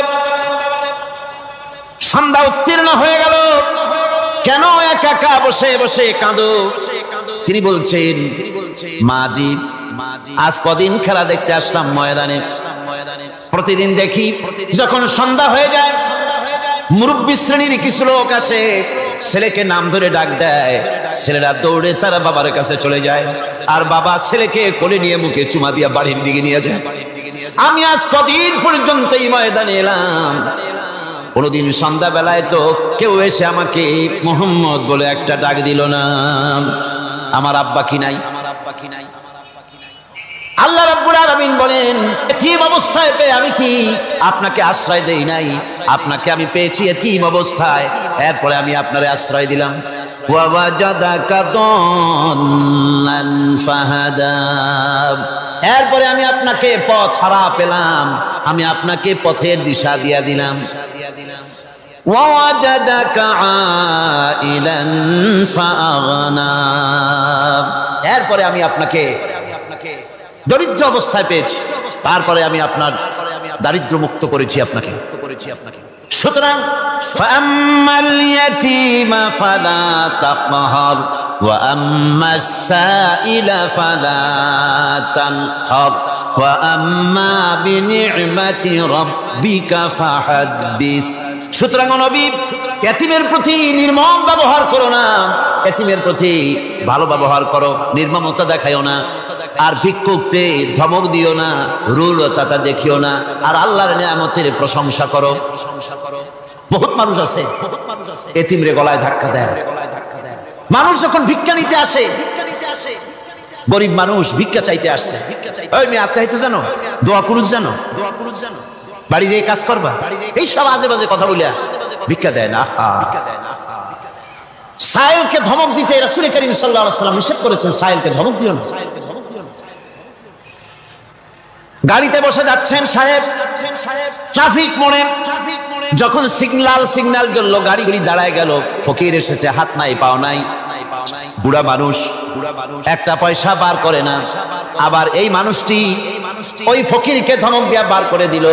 এরপরে এই লোকটি যখন কোনো মাজারের কাছে পৌঁছে গেল, 500 টাকার কড় করে নোটটা ফেলে দিল। বলেন টাকা দরকার কার? মরা মানুষের না জিন্দা মানুষের? কার দরকার? যার টাকা দরকার ছিল তারে দেওয়া হলো না, যার দরকার নাই তারে দেওয়া হলো। এরপরে লোকটা না খেয়ে যখন মারা গেল, পথের ফকির, রাস্তার ফকির, না খেয়ে মারা গেছে। এরপরে তার কাফনের কাপড় নাই, লোকটাকে রাস্তার উপরে শোয়া একটা ছেঁড়া কাপড় দিয়ে ঢেকে রেখেছে। বড় লোকেরা, সাহেবরা তখন গাড়ি দাঁড় করে আর 5 টাকা 2 টাকা করে তার লাশের উপরে মারতেছে। এটা মানবতার এর চাইতে লাঞ্ছনা, মানবতার জন্য এর চাইতে গঞ্জনা আর কিছুই হতে পারে না। মানবতার প্রতি লাঞ্ছনা, এর থেকে আর দুর্গতি কি হতে পারে? বেঁচে থাকার সময় 1 টাকা আপনি দিলেন না, মরে যাওয়ার পর বিদায় হয়েছে বালাই, এখন দেওয়া শুরু করেছে। আমার বন্ধুগণ, এই জন্য এতিমের প্রতি দরদ করার জন্য আল্লাহ পাক কোরআনের ভিতরে পরিষ্কার বলেছেন। রাসূল করিম সাল্লাল্লাহু আলাইহি ওয়াসাল্লাম নিজে এতিম ছিলেন, আর এতিমের প্রতি তার এত দরদ ছিল। একবার তিনি ঈদের দিকে নামাজ পড়ার জন্য যাচ্ছেন, প্রতিমধ্যে দেখেন একটা বাচ্চা ছেলে কাঁদতেছে। এই রাস্তায় কত মানুষ গেল, কেউ দাঁড়ালো না, থমকে বাচ্চার ক্রন্দন কাউকে থামাইতে পারলো না, কিন্তু বিশ্ব নবী, দয়ার নবী, রাহমাতুল্লিল আলামিন বাচ্চার কান্না দেখে পাও বাড়াতে পারলেন না। নবীজি দাঁড়ায় গেলেন, জিজ্ঞেস করেন, ও বাচ্চা, ঈদের দিনে কাঁদো কেন? ঈদের দিনে তো কাঁদতে নাই। বাচ্চা বলে, তোমার কাছে বলবো না, আমি সেই সকালবেলা থেকে বসে আছি। আমি যদি মক্কার আব্দুল্লাহর পুত্র মুহাম্মদ রাসূলুল্লাহ সাল্লাল্লাহু আলাইহি সাল্লামকে পাই, মনের দুঃখ তার কাছে বলবো। বিশ্ব নবী জমিনের উপরে বসে পড়লেন, বাচ্চারে কোলের উপরে উঠায় বলেন, বাচ্চা বলো কি তোমার দুঃখ? তুমি যার জন্য বসেছো আমি তো সেই এতিম নবী। কি বলতে চাও? কি বলতে চাও? বাচ্চা বলতেছেন, ইয়া রাসূলুল্লাহ, আমার বাবা মারা গেছে সেই ছোট্টবেলায়, একেবারেই তখন মায়ের পেট থেকে আমি আসার পর বাপ মরে গেল। আমার মা আর একজনের সঙ্গে বিয়ে বসেছে। সেই পুরুষটি আমারে দেখতে পারে না। আমার মা যদি আমারে কোলে করে এসে সহ্য করতে পারে না, আমারে চুমা খাইলে সহ্য করতে পারে না, আমারে খাবার দিলে মা মার খায়। আজ ঈদের দিনে রাতে আমার মা আমাকে বলল, বাবারে তোমার কপাল খারাপ, তোমার বাবা মারা গেছে, তোমাকে সাহায্য করার কেউ নাই, আমি তোমার যত্ন করতে পারলাম না, কোলে নিয়ে চুমাও দিতে পারি না, আমার এমনই কপাল খারাপ। সুতরাং এতিমের দরদ এতিম ছাড়া কেউ বুঝবে না। তুমি আজ চলে যাও, ওই রাস্তায়, ঈদের রাস্তায় দাঁড়ায় থাকো, মাঠের রাস্তার পাশে, বিশ্ব নবীর কাছে তোমার দুঃখ বলো, এতিমের দুঃখ তিনি বুঝবেন। আমি মায়ের কথা মতো এই জায়গায় এতক্ষণ বসে আছি, হুজুর আপনি দয়া করে, আমার কথা তো আপনার কাছে বললাম, আমার মনের এই দুঃখ। নবীজি বাচ্চার কথা শুনতেছিলেন, চোখ দিয়া পানি পড়তেছিল। বাচ্চাকে বুকের সঙ্গে জড়িয়ে ধরে নবীজি বলেন, এতিম, মুহাম্মদ সাল্লাল্লাহু আলাইহি ওয়াসাল্লাম যদি তোমার পিতা হন আর হযরতে আয়েশা যদি তোমার মা হয়ে যায়, বলো তোমার মনের দুঃখ মেটে নাকি? ছেলে ডুকরে কেঁদে উঠলো আর বলল, ইয়া রাসূলুল্লাহ, আপনি যদি আমার পিতা হন আর আয়েশা যদি আমার মা হয়ে যায়, এর থেকে বড় সৌভাগ্যের আমার তো আর কিছুই নাই। নবীজি এতিমকে বাড়ি নিয়ে গিয়ে হযরতে আয়েশার হাতে তুলে দিয়ে বললেন, আয়েশা রে, পবিত্র ঈদের দিনে আল্লাহ রাব্বুল আলামিন তোমার জন্য একটা উপহার পাঠিয়েছেন, এটা যত্ন করো, এটা যত্ন করো। এতিমের প্রতি দরদ রাখার জন্য আল্লাহ রাব্বুল আলামিন বলেছেন, এতিম, মিসকিন, বিধবা, অসহায় লোক, তাদের প্রতি যাতে করে মুসলিম সমাজ লক্ষ্য রাখে, সেজন্য আল্লাহ পাক নির্দেশ করেছেন। বুখারী এবং মুসলিম শরীফের হাদিসে এসেছে, আস-সাই আলাল আরমালাত ওয়াল মিসকিন কাস-সাই ফি সাবিলিল্লাহ। বিধবাদের জন্য, মিসকিনের জন্য কেউ যদি কোনো উদ্যোগ গ্রহণ করে, কেউ কোনো সাহায্য দেয়, জিহাদের ময়দানে জিহাদ করে আল্লাহর রাস্তায় যে সওয়াব পাওয়া যায়, যে মর্যাদা পাওয়া যায় আল্লাহর কাছে, এতিম, মিসকিন, বিধবাকে সাহায্য করলে সেই সওয়াব আল্লাহ রাব্বুল আলামিন আমলনামায় দিয়ে দেন। ইসলাম যেহেতু মজলুম মানবতার জন্য পৃথিবীতে এসেছে, যারা বলে ইসলাম পুঁজিবাদের আশ্রয়স্থল, তাদের মতো বেকুব আর নাই। এই কথা তারা বলে উদ্দেশ্যমূলক ভাবে, রাজনৈতিক উদ্দেশ্যমূলক ভাবে সব কথা বলে। ইসলাম যদি পুঁজিবাদের আশ্রয়স্থল হবে, তাহলে তো ইসলাম সর্বপ্রথম কবুল করতো ধনীরা, কথা ঠিক কিনা কন? কিন্তু ইসলাম কবুল করলো সর্বপ্রথম কারা? সর্বপ্রথম ইসলাম কবুল করেছে নিগৃহীত, নির্যাতিত গরিব মানুষগুলি, হযরত বেলালের মতো মানুষ, আম্মারের মতো মানুষ। এই সব গরিব মানুষগুলি, নারী, গরিব, অসহায়, নির্যাতিত, তারা ইসলাম কবুল করেছেন সর্বপ্রথম। সুতরাং ইসলাম পুঁজিবাদের আশ্রয়স্থল নয়, ইসলাম হচ্ছে দুনিয়ার সমস্ত মজলুম মানবতার আশ্রয়স্থল। জোরে কোন আলহামদুলিল্লাহ। আমার বন্ধুগণ, ইসলামী বিপ্লবীর দাওয়াতের পর্যায়ে মক্কি জিন্দেগিতে যখন সূরাগুলি রাসূলের আসতেছিল, সেই সময় আল্লাহ রাব্বুল আলামিন বলেছেন, ওয়া হাদাইনাহুন নাজদাইন, আমি কি উভয় স্পষ্ট পথ তাদেরকে দেখাই দেই নাই? উভয় স্পষ্ট পথ তাদেরকে দেখানো হয়েছে। ফালাকতাহামাল আকাবাতা ওয়া মা আদরাকা মাল আকাবা ফাক্কু রাকাবা। তুমি কি জানো, তারা আসল কথা হলো তারা সেই দুর্গম বন্ধুর ঘাঁটিটি অতিক্রম করতে চায় না। তুমি কি জানো সেই বন্ধুর দুর্গম ঘাঁটিটি কি? তা হচ্ছে শৃঙ্খল বন্দি দশা থেকে মানুষদেরকে মুক্ত করে দেওয়া, আর আও ইতআমুন ফি ইয়াউমিন যী মাসগাবা ইয়াতীমান যা মাকরাবা আও মিসকিনান যা মাতরাবা। উপবাসের দিনে নিকটবর্তী এতিম দুঃখীকে খেতে দেওয়া, আর ধুলামলিন মিসকিন যারা আছে তাদেরকে খেতে দেওয়া, যাদের পেটে খাবার নাই ক্ষুধার দিনে খুঁজে খুঁজে তাদেরকে খাবার দেওয়া। এই সমস্ত কাজ যারা করবে আল্লাহ রাব্বুল আলামিন তাদের সম্পর্কে বলেছেন উলাইকা আসহাবুল মাইমানা। কিয়ামতের দিন এদের ডান হাতে আল্লাহ রাব্বুল আলামিন আমলনামা দান করবেন। জোরে কোন সুবহানাল্লাহ। আমলনামা বেঈমান যারা তাদের হাতে আসবে, তাদের কোন হাতে আসবে? বাম হাতে। আর আমলনামা ডান হাতে আসবে কাদের? এই সমস্ত লোকদের যারা এতিমকে মিসকিনকে যারা খেতে দিয়েছে, আর খেতে দিয়ে এতিম মিসকিনদেরকে খেতে দিয়ে তারপরে এর দ্বারা তাদেরকে কোনো খোটা দেয় নাই। তাদেরকে কেন খাওয়াস? কোরআনে কারীম বলছে ওয়ায়ুতঈমুনা আত-তাআমা আলা হুব্বিহি মিসকিনান ওয়া ইয়াতীমান ওয়া আসীরা। আল্লাহর সৎ লোকেরা আল্লাহর ভালোবাসায় উদ্বুদ্ধ হয়ে খাবার খাওয়ায় মিসকিনদেরকে, এতিমদেরকে, আল্লাহকে খুশি করার জন্য। সুতরাং না কৃতজ্ঞতা চাই, না এর দ্বারা কোনো বিনিময় চাই। আল্লাহ রাব্বুল আলামিন এতিমের মাল সম্পদ আত্মসাৎ করার ব্যাপারে কঠোরভাবে নিষেধ ঘোষণা করেছেন। এতিমের মাল সম্পদ যেন আত্মসাৎ করো না। কোরআনে কারিমে স্পষ্ট ভাষায় বলা হয়েছে ওয়াতুল ইয়াতামা আমওয়ালাহুম ওয়া লা তাবাদদালুল খাবিসা বিত-তাইয়্যিব। এতিমের মাল ধন সম্পত্তি যথাযথভাবে তাদের হাতে ফিরিয়ে দাও। ওয়া লা তাবাদদালুল খাবিসা বিত-তাইয়্যিব। আর তাদের ভালো মালগুলি তোমার খারাপ মাল দিয়া বদলাইয়া দিও না। ولا تأكلوا أموالهم إلى أموالكم إنه كان حوبا كبيرا।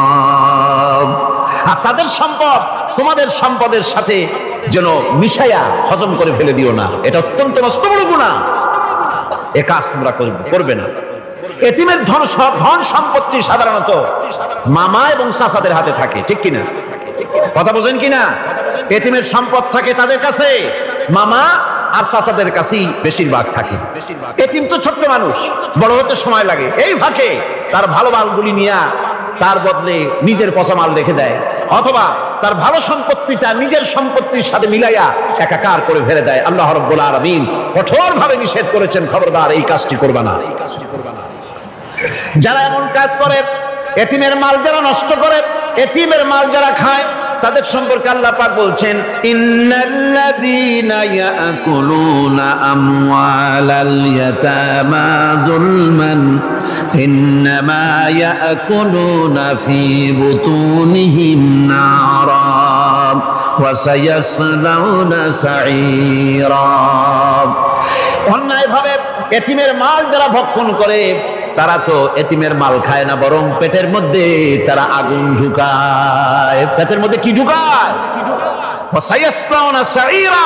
আর অচিরেই এদেরকে জাহান্নামে নিক্ষেপ করা হবে। কোথায় নিক্ষেপ করা হবে? জাহান্নামে। যারা এতিমের মালকে ভক্ষণ করে, এতিমের মাল নষ্ট করে, এতিমের হক নষ্ট করে, তাদের জায়গা জাহান্নাম। আর এতিমের মাল যারা খায় তারা যেন আগুন খায়। কি খায়? এতিমের ধন সম্পদ হজমকারীদের ব্যাপারে তাদের যে বিরাট হীনমন্যতা কাজ করে, এজন্য আল্লাহ পাক বলতেছেন কাল্লা বাল্লা তুকরিমুনাল ইয়াতীম। না, কখনোই নয়। আসল ব্যাপার হচ্ছে তোমরা হীনমন্যতার কারণে এতিমকে সম্মান দাও না, এতিমকে মর্যাদা দাও না। ওয়ালা তাহাব্বুনা আলা তাআমিল মিসকিন। আর মিসকিনদেরকে তোমরা পরস্পরকে খেতে দেওয়ার জন্য তোমরা উৎসাহিত করো না। নিজেরাও খাও না, অন্যদেরকেও সে পথে উৎসাহিত করো না। এই যে কাজগুলি তোমরা করো, এটা মস্ত বড় অপরাধ। আল্লাহ রাব্বুল আলামিন এতিমের মাল সম্পর্কে আরো বলছেন ওয়ালা তাকরাবু মালাল ইয়াতীম ইল্লা বিল্লাতী হিয়া আহসান হাত্তা হাত্তা ইয়াবলুগা আশুদ্দাহু। আল্লাহ পাক বলছেন এতিমের মালের নিকটবর্তীও হবে না যতক্ষণ পর্যন্ত তারা যৌবন প্রাপ্ত না হয়, বুদ্ধি শুদ্ধি না আসে, ততক্ষণ পর্যন্ত এতিমের মালের কাছে যাবে না। হ্যাঁ যাবে, মালটাকে রক্ষণ করার জন্য, রক্ষণাবেক্ষণ করার জন্য, মালগুলি খাওয়ার জন্য না। এতিমদের ব্যাপারে আল্লাহ পাক এভাবে সতর্ক করেছেন। মানুষ যখন, বাচ্চাগুলি তখন এতিম হয়ে যায়, বাচ্চা বেঁচে থাকতে, বাচ্চার বাপ মা বেঁচে থাকতে বাচ্চারে কোলে নেয়। দেখবেন বড় লোকের ছেলে দেখতে ভালো দেখা যাচ্ছে না, নাকে ময়লা তাতে ময়লা, তারপরেও বড় লোক, সেই জন্য বাচ্চাটারে কোলে নেয়, ইচ্ছে করে না, তারপরেও তারা খুশি করার জন্য কোলে নেয়। করেনি কি করে না কিরকম? এরকম করে। বাপ মা বেঁচে আছে তখন চাচাতে মামুতে ভাগ্নাকে ভাতিজাকে আদর করে কোলে নেয়, ঘাড়ে নেয়, চুমা খায়। আর যখন বাপ মা মরে গেল, বাপ যখন মারা গেল, এই ছোট্ট বাচ্চাটি চাচার দিকে ফেলফাল করে তাকায়, মায়ের দিকে তার মামার দিকে ফেলফাল করে তাকায়, একটি বারের জন্য কোলে নিয়ে তখন আর আদর করে না। মনের মধ্যে তখন দুর্বিসন্ধি থাকে, এই বাচ্চা মরুক অথবা তার সম্পদ যা আছে সম্পদগুলিকে লুটপাট করে নেয়। দেখেন এবার মিলান কথার সাথে আল্লাহ পাক, লাইসাল বিররা আন তুওয়াল্লু ওয়ুজুহাকুম কিবালাল মাশরিকি ওয়াল মাগরিব। পূর্ব পশ্চিমে কত মাথা ঘুরালে, কত সেজদা দিলে এটাই কিন্তু পুণ্যবান হওয়ার জন্য বড় কথা নয়, বরং সত্যই হলো আগে যা বলেছি সেগুলি। আর সত্য হলো এতিম মিসকিনদেরকে, বিধবাদেরকে, অসহায়দেরকে সাহায্য করতে হবে। এগুলি করলে তাহলে তুমি মুমিন বলে প্রমাণিত হবে, তুমি সব ব্যক্তি ভালো মানুষ, নেককার, পুণ্যবান বলে আল্লাহ পাকের দরবারে তুমি প্রমাণিত হবে। এরপরে আল্লাহ পাক বলছেন ওয়াকামাস সালাতা ওয়া আতাজ যাকাত। সত্যিকারের নেককার এবং পুণ্যবান হওয়ার জন্য নামাজ প্রতিষ্ঠা করতে হবে আর যাকাত আদায় করতে হবে। আল্লাহ যেহেতু এতিম মিসকিনদের কথা, সদকার কথা, দানের কথা বলছি, আর যাকাত আছে সামনে, এইটার সাথে যাকাতটারে মিলাই দিই, তাহলে কালকে শুধু নামাজের ব্যাপারে বললেই চলবে ইনশাআল্লাহ। আর নামাজ আর যাকাত এতই গুরুত্বপূর্ণ, যেটা ছাড়া ইসলামের ইমারত গড়তেই পারে না, ইসলাম থাকতে পারে না, মুসলমান থাকতে পারে না, শান্তি থাকতে পারে না, স্বাধীনতার গ্যারান্টি হতে পারে না। নামাজ, যাকাত আল্লাহ পাক যে নিয়ম করেছেন, এর উপরই মানুষের শান্তি, স্বস্তি, স্থিতিশীলতা সবটার গ্যারান্টি হচ্ছে নামাজ আর যাকাত। যেরকম সুবহানাল্লাহ। আল্লাহ রাব্বুল আলামিন যাকাতের কথা বলছেন। যাকাত হচ্ছে পবিত্র করে দাও। নামাজের পর ইসলামের সবচেয়ে গুরুত্বপূর্ণ ব্যাপার হলো নামাজ, নামাজের পরই গুরুত্বপূর্ণ ব্যাপার হচ্ছে যাকাত। আর ইবাদতের বেলায় সাধারণত নামাজের পরে আমরা রোজা বলি, নামাজ রোজা, কিন্তু আসল কথা হচ্ছে নামাজের পরেই যাকাত। কোরআনে কারিমে এভাবেই বলা হয়েছে। নামাজ এবং যাকাত এই দুটি জিনিস হচ্ছে ইসলামের প্রধান স্তম্ভ।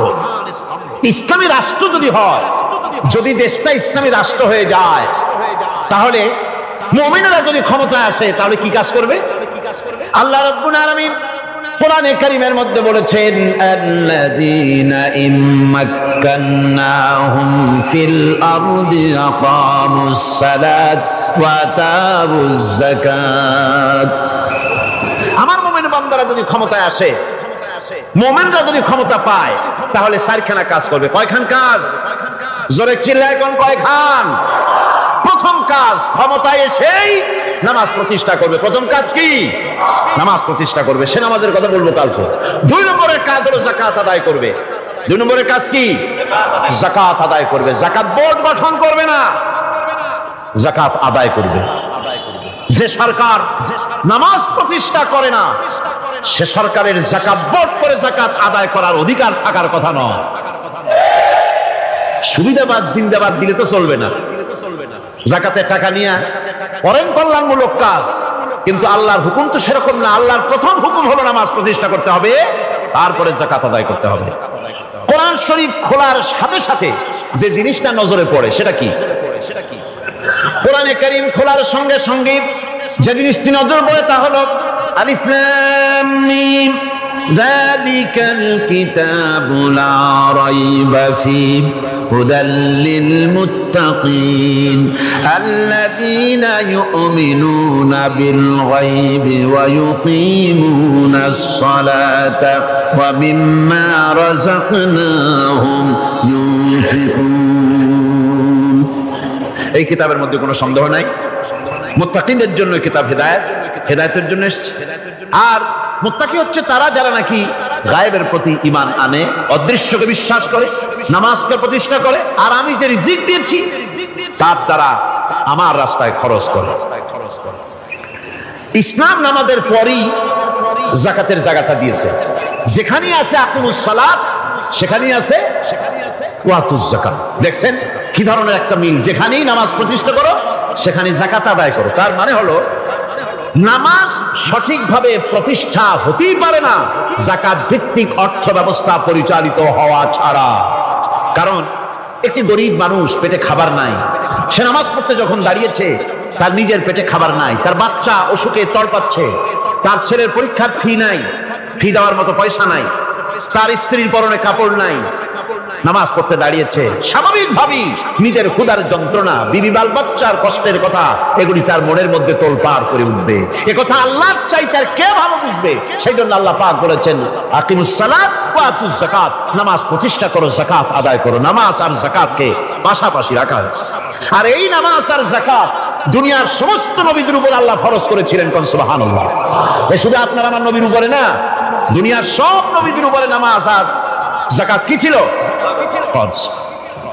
হযরত ইব্রাহিম আলাইহিস সালাম এবং তার বংশের নবীদের কথা উল্লেখ করার পর আল্লাহ রাব্বুল আলামিন বলছেন ওয়াজআলনাহুম আইম্মাতান ইয়াহদুনা বিআমরিনা ওয়া আওহাইনা ইলাইহিম ফি'লাল খায়রাত وإقام الصلاة وإيتاء الزكاة وكانوا لنا عابدين وجعلناهم أئمة আমি সমস্ত নবীদেরকে নেতা বানাইছি। সমস্ত নবীরা কি? আর এক শ্রেণীর কি বলবো আমি, আমার কাছে ভাষা আসতেছে না, এক শ্রেণীর ভদ্রলোক বলি, ওনারা বলেন নবীদের নেতা কওয়া যাবে না। আশ্চর্য কথা। এই আয়াতের অর্থ তারা কি করবেন? ওয়াজআলনাহুম আইম্মাতান, নবীদের কথা বলা হচ্ছে আমি সমস্ত নবীদেরকে নেতা বানিয়েছি, তাদেরকে আমি নির্দেশ করেছি ভালো কাজের, তারা কল্যাণমূলক কাজ করবে এটা নির্দেশ করেছি, নেতা বানিয়েছি। আর তাদেরকে বলেছি কল্যাণমূলক কাজ করার জন্য, নামাজকে প্রতিষ্ঠা করার জন্য, যাকাতকে আদায় করার জন্য। আর তারা সবাই ছিল আমার অনুগত, বাধ্যগত। নবীরা সব হলেন নেতা। নবীরা কি?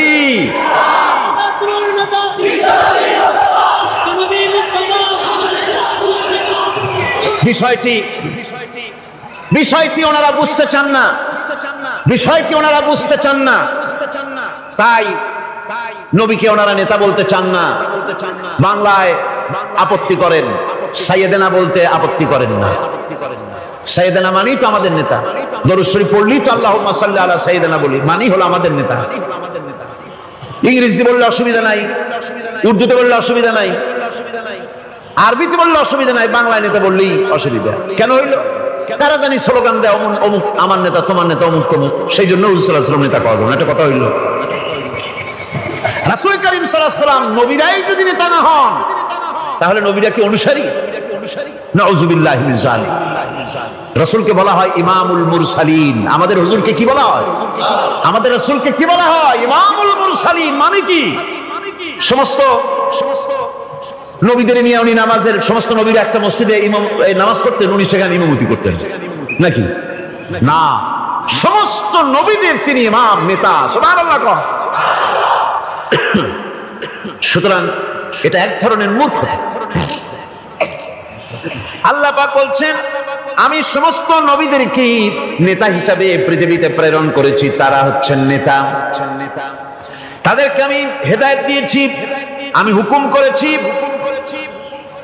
ওহীর মাধ্যমে জনকল্যাণমূলক কাজ তোমরা করো, নামাজ প্রতিষ্ঠা করো, কল্যাণমূলক কাজ করো, ফেলাল খায়রাত, কল্যাণমূলক কাজ করো।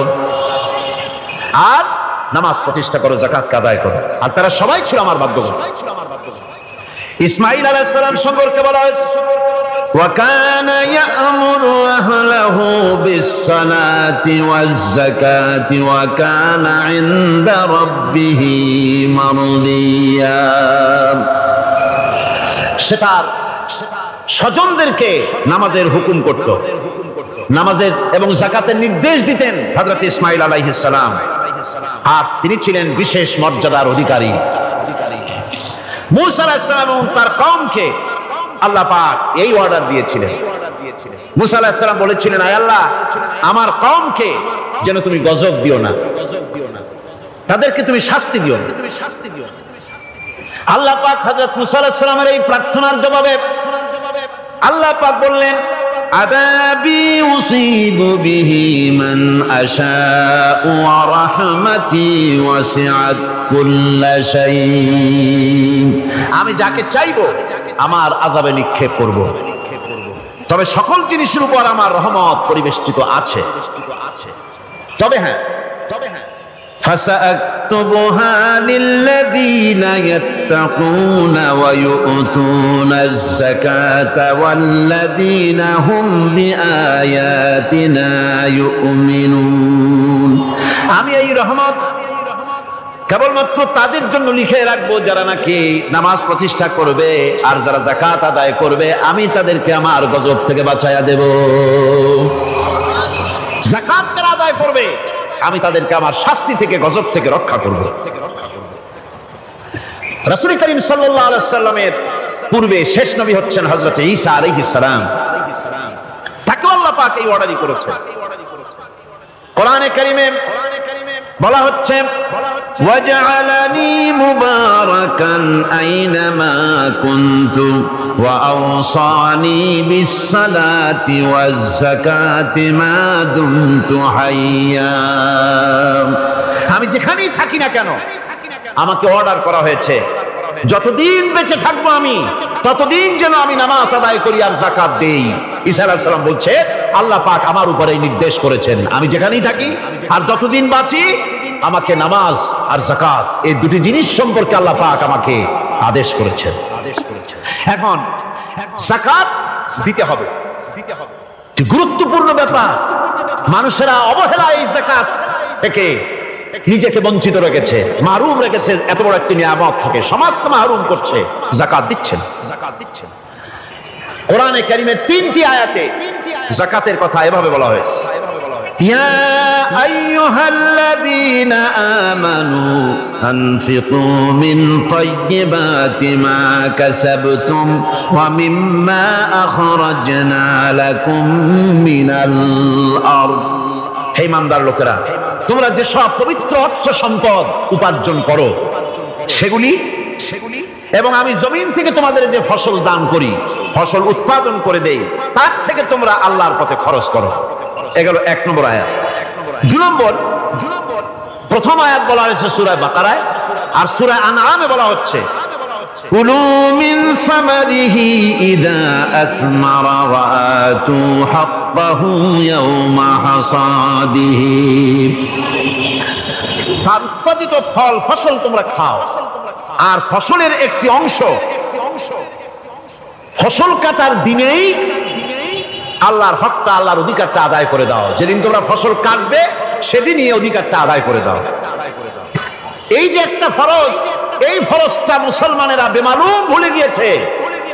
ফসলের যাকাত তারা দেয় না। ফসলের যাকাতকে বলা হয় ওশর। কি বলা হয়? ওশর। এই ওশর এখন যদি আপনি গ্রামে গিয়া কোন শিক্ষিত লোককে যদি জিজ্ঞেস করেন, ভাই ওশর কি চেনো? সে বলবে, ভাই ওশর এটা কি জাতীয় প্রাণী, সারপোকা না তেলাপোকা না আরশোলা, আমি তো নাম টাম তেমন শুনি টুনি নাই, বুঝবি না ওশরটা কি জিনিস। অথচ নামাজ রোজার মতোই ফরজ ওশর আদায় করা। কবে আদায় করবেন? যেদিন আপনি ফসল কাটবেন সেই দিনই ওশর আদায় করে দিবেন। পরিমাণটা কি হবে? পরিমাণ হবে আকাশের বৃষ্টির পানি দিয়ে, আকাশের বৃষ্টির পানি দিয়া যদি ফসল হয় তাহলে দিবেন 10 ভাগের 1 ভাগ। 10 মণ যদি ধান হয়, গম হয়, ডাল হয়, 1 মণ আল্লাহর অধিকার আদায় করে দিবেন। অধিকারটা কার? আল্লাহ কি করবে দিয়ে? আল্লাহর অধিকার মানে গরিবের অধিকার, গরিবের হক, এই অধিকারটা আদায় করে দাও। 10 মণ হলে কয় মণ? কি হলে? যদি আকাশের বৃষ্টির পানিতে হয়, আর যদি আপনার সেচের মাধ্যমে হয়, সেচ পরিকল্পনার মাধ্যমে পয়সা খরচ করে পেট্রোল ডিজেল লাগায়া ইঞ্জিন চালাইয়া পানি উঠাইয়া কষ্ট করে ফসল ফলাইছেন, তাহলে আল্লাহ পাক বলছেন 10 মণে 1 মণ দেওয়া লাগবে না, তোমার খরচ হয়েছে বেশি। বান্দারে, তোমার উপরে আল্লাহ পাক জুলুম করবেন না, এবার 20 মণ হলে তার থেকে 1 মণ দিও। সুবহানাল্লাহ। ওয়ামাল্লাহু বিযাল্লামিন লিল আবিদ। আল্লাহ রাব্বুল আলামিন তার বান্দার উপরে জুলুম করেন না। সুবহানাল্লাহ। এইভাবে করে ওসরের যাকাতটা তোমরা ঠিকমতো আদায় করে দিও। ওসরটা দিও, ফসলের ওসর দিও, আর টাকার যাকাত দিয়ে দিও। যারা এটা দিবে না তাদের সম্পর্কে আল্লাহ পাক সূরা তওবার ভিতরে বলেছেন, ওয়াল্লাযীনা ইয়াকনিজুনা আয-যাহাবা ওয়াল ফিদ্দাতা ওয়া লা ইউনফিকুনাহা ফী সাবিলিল্লাহি ফাবাশশিরহুম বিআযাবিন আলীম। যারা নাকি স্বর্ণ এবং রৌপ্যকে সঞ্চয় করে, জমা করে, ওয়ালা ইউনফিকুনাহা ফী সাবিলিল্লাহ, আর আল্লাহর রাস্তায় তা খরচ করে না, ফাবাশশিরহুম বিআযাবিন আলীম, তাদেরকে কঠিন পীড়াদায়ক শাস্তির সুসংবাদ দাও। পীড়াদায়ক শাস্তির কি দাও? শাস্তির কি সুসংবাদ হয় নাকি? কত উচিত ছিল শাস্তির দুঃসংবাদ শোনাও, না, আল্লাহ বলছেন সুসংবাদ শোনাও। এটার দৃষ্টান্তটা আমার ভাষায় আমি মানুষকে এভাবে বুঝাই। ছেলে খুব দুষ্ট, দুষ্টামির ঠেলায় অস্থির, তার মা মোটেই সামলাতে পারছে না। তখন মা বলে, বেটা আমার কথা তো শুনলি না, তোর বাবা আসুক, তারপরে আমি তারে নালিশ করব। এমন পিট্টি দেবে, মজা টের পাবি তখন। পিট্টি দিলে কি মজা লাগে নাকি? তার মানে শাস্তির তীব্রতা বুঝাবার জন্য বলা হচ্ছে, মজাটা টের পাবা। আল্লাহ রাব্বুল আলামিন বলছেন, কঠিন পীড়াদায়ক শাস্তির সুসংবাদ ওদের দাও। সোনা রূপা যারা জমা করে রাখে, যাকাত দেয় না, আল্লাহর রাস্তায় খরচ করে না, সোনা এখন পুরুষেরাও ব্যবহার করা আরম্ভ করছে। অবশ্য চিটাগংয়ে এমন কাম শুরু হয়নি। ছাত্র, শিক্ষক, অফিসার গলায় একটা সোনার চেন, শীতের দিনেও সামনের বোতাম খুলে রাখে যাতে চেনটা সকলে দেখে। মিয়া সাহেব, এটা সোনার চেন না, জাহান্নামের আগুনের শিকল পড়েছো। পুরুষের জন্য এক রত্তি সোনাও হারাম। তোমার শরীরের সৌন্দর্য বাড়াবার জন্য স্বর্ণ ব্যবহার করতে পারবে না, স্বর্ণ রৌপ্য জমা করলো আর আল্লাহর রাস্তায় খরচ করলো না। রব্বুল আলামিন বলেন, ইয়াউমা ইউহমা আলাইহা ফি নারি জাহান্নামা ফাতুকওয়া বিহা জিবাহুহুম ওয়া জুনুবুহুম ওয়া যুহুরুহুম। একদিন আসবে এমন যেদিন এই সঞ্চিত ধনরাশি, সোনা দানাগুলি জাহান্নামের আগুন দিয়ে জ্বালানো হবে। আজ জাহান্নামের আগুন দিয়ে জ্বালায়া এইগুলি দিয়ে তার পিঠের উপরে আর পাঁজরে সিল মারা হবে জাহান্নামের আগুন দিয়া। বলা হবে, হাদা মা কানাজতুম লিআনফুসিকুম ফাযুকু মা কুনতুম তাকনিজুন। মজা চাখো, স্বাদ গ্রহণ করো। এ হলো তোমার সেই সঞ্চিত সম্পদ, সঞ্চিত ধনরাশি যা তুমি জমা করেছো আর আল্লাহর রাস্তায় খরচ করনি। এখন এর শাস্তি গ্রহণ করো। সুতরাং সঞ্চয় জমা করা, সঞ্চয় করা, মাল জমা করা এক শ্রেণীর লোক আছে। আল্লাহ পাক বলছেন, আল্লাযী জামা মালান ওয়া আদ্দাদা, মাল জমা করে আর মুছে তেল মাখে। টেলিফোন করে, হ্যালো সোনালী ব্যাংকের ম্যানেজার সাহেব নাকি? বলে, হ্যাঁ, দেখুন তো আমার ব্যালেন্সটা কত। উনি বললেন, বল্টু সাহেব আপনার ব্যালেন্স হচ্ছে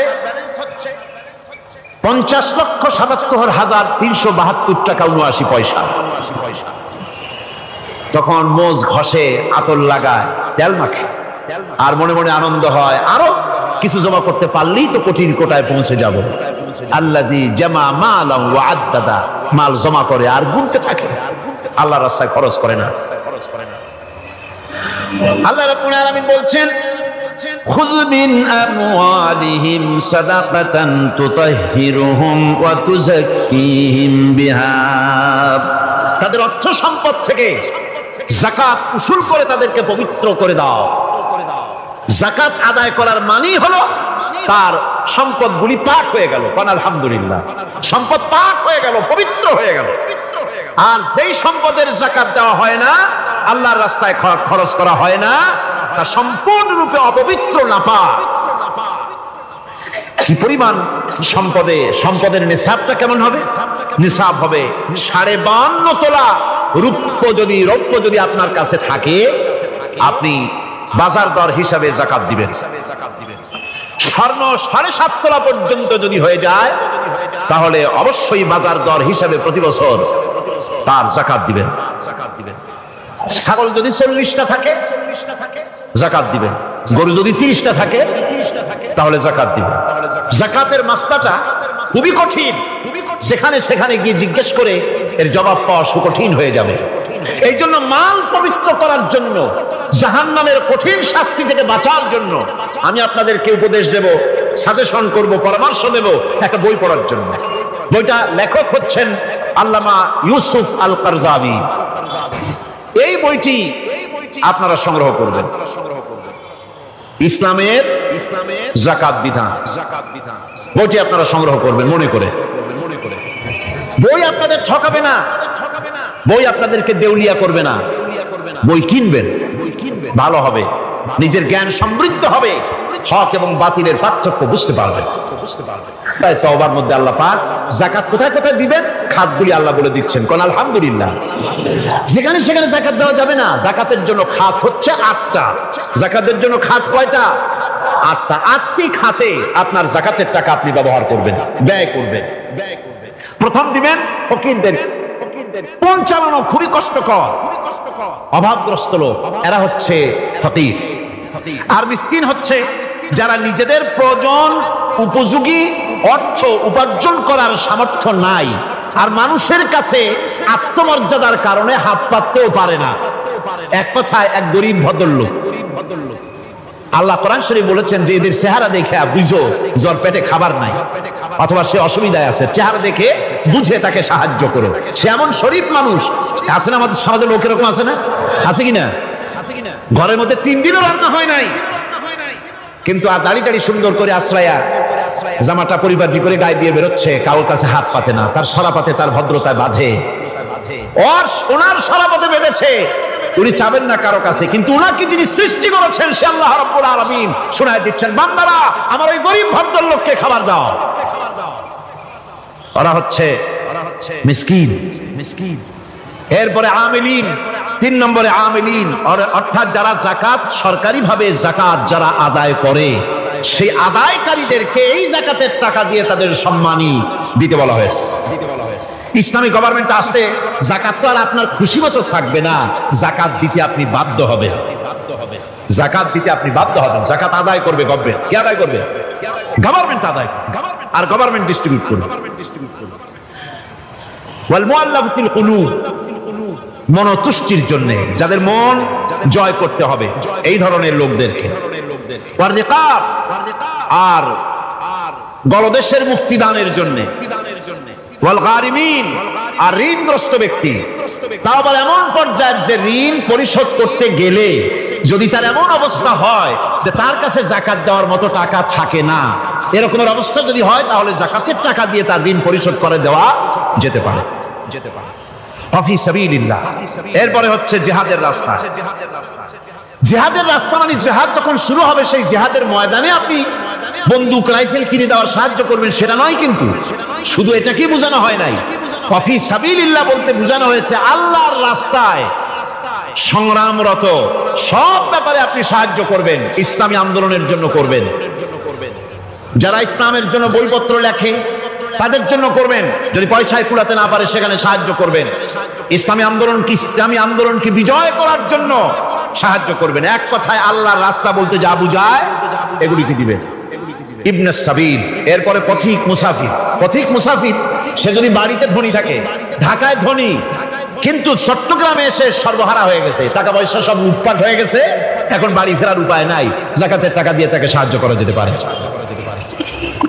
এই 8টি খাতে এভাবে যাকাত দেওয়ার জন্য আল্লাহ খাত সৃষ্টি করেছেন। কয়টা খাত হলো? 8টা খাত।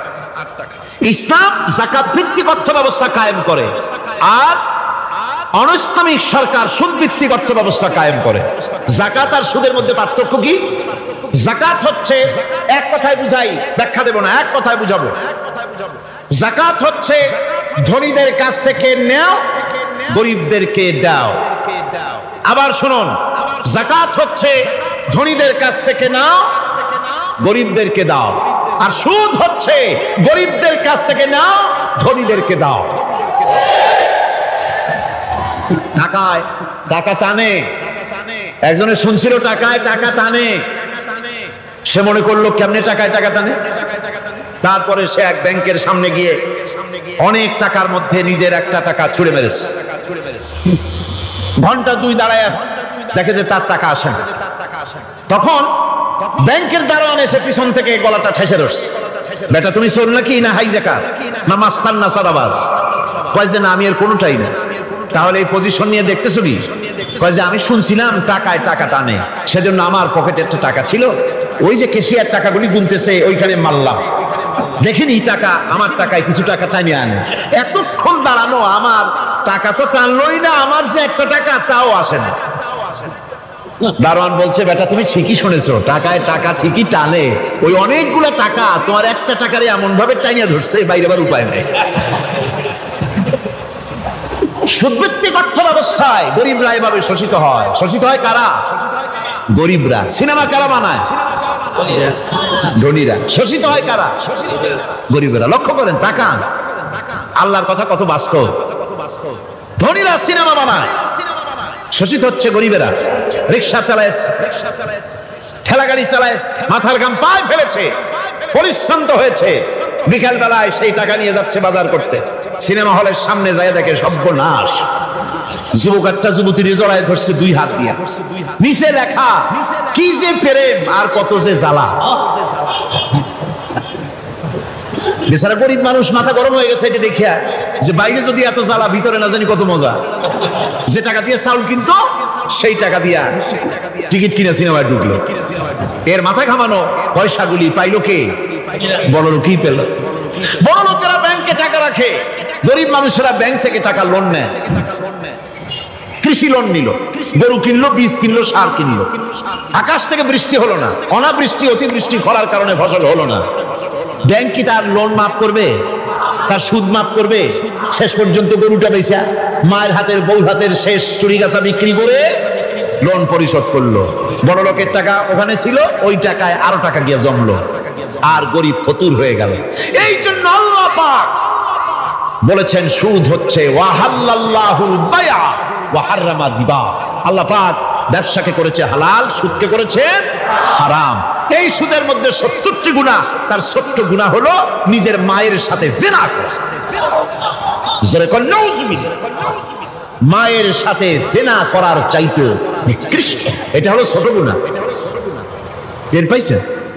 এটি হলো ছোট গুনাহ। তাহলে বড় গুনাহ কি? বড় গুনাহ হচ্ছে আল্লাহ আর তার রাসূলের সাথে যুদ্ধ করা। নাউজুবিল্লাহ পড়ে। সুতরাং এই সুদভিত্তিক অর্থ ব্যবস্থার, এই সুদভিত্তিক অর্থ ব্যবস্থাকে নির্মূল করে দিয়ে ইসলাম যাকাত ভিত্তিক অর্থ ব্যবস্থা কায়েম করেছিল, যার ফলে মানুষ খেয়ে পরে সুখে শান্তিতে বসবাস করেছে। চুরি নাই, ডাকাতি নাই, জেনা নাই, ব্যভিচার নাই, হত্যা নাই, ধর্ষণ নাই। এমন এক সময় এসেছিল কোরআনে কারিমের বরকতে, যাকাত ভিত্তিক অর্থনীতির বরকতে, এমন এক সময় এসেছিল ময়দানে ঢোল পিটানো হতো বাজারে বাজারে, যাকাত কে নেবে, যাকাত কে নেবে, যাকাত কে নেবে। একজন মানুষও খুঁজে পাওয়া যায় নাই যে বলবে যাকাত আমার দরকার। গল্প করলাম, এটা কি গল্প? বাস্তব। হযরত ওমর বিন আব্দুল আজিজ রাহমাতুল্লাহ আলাইহির জামানায়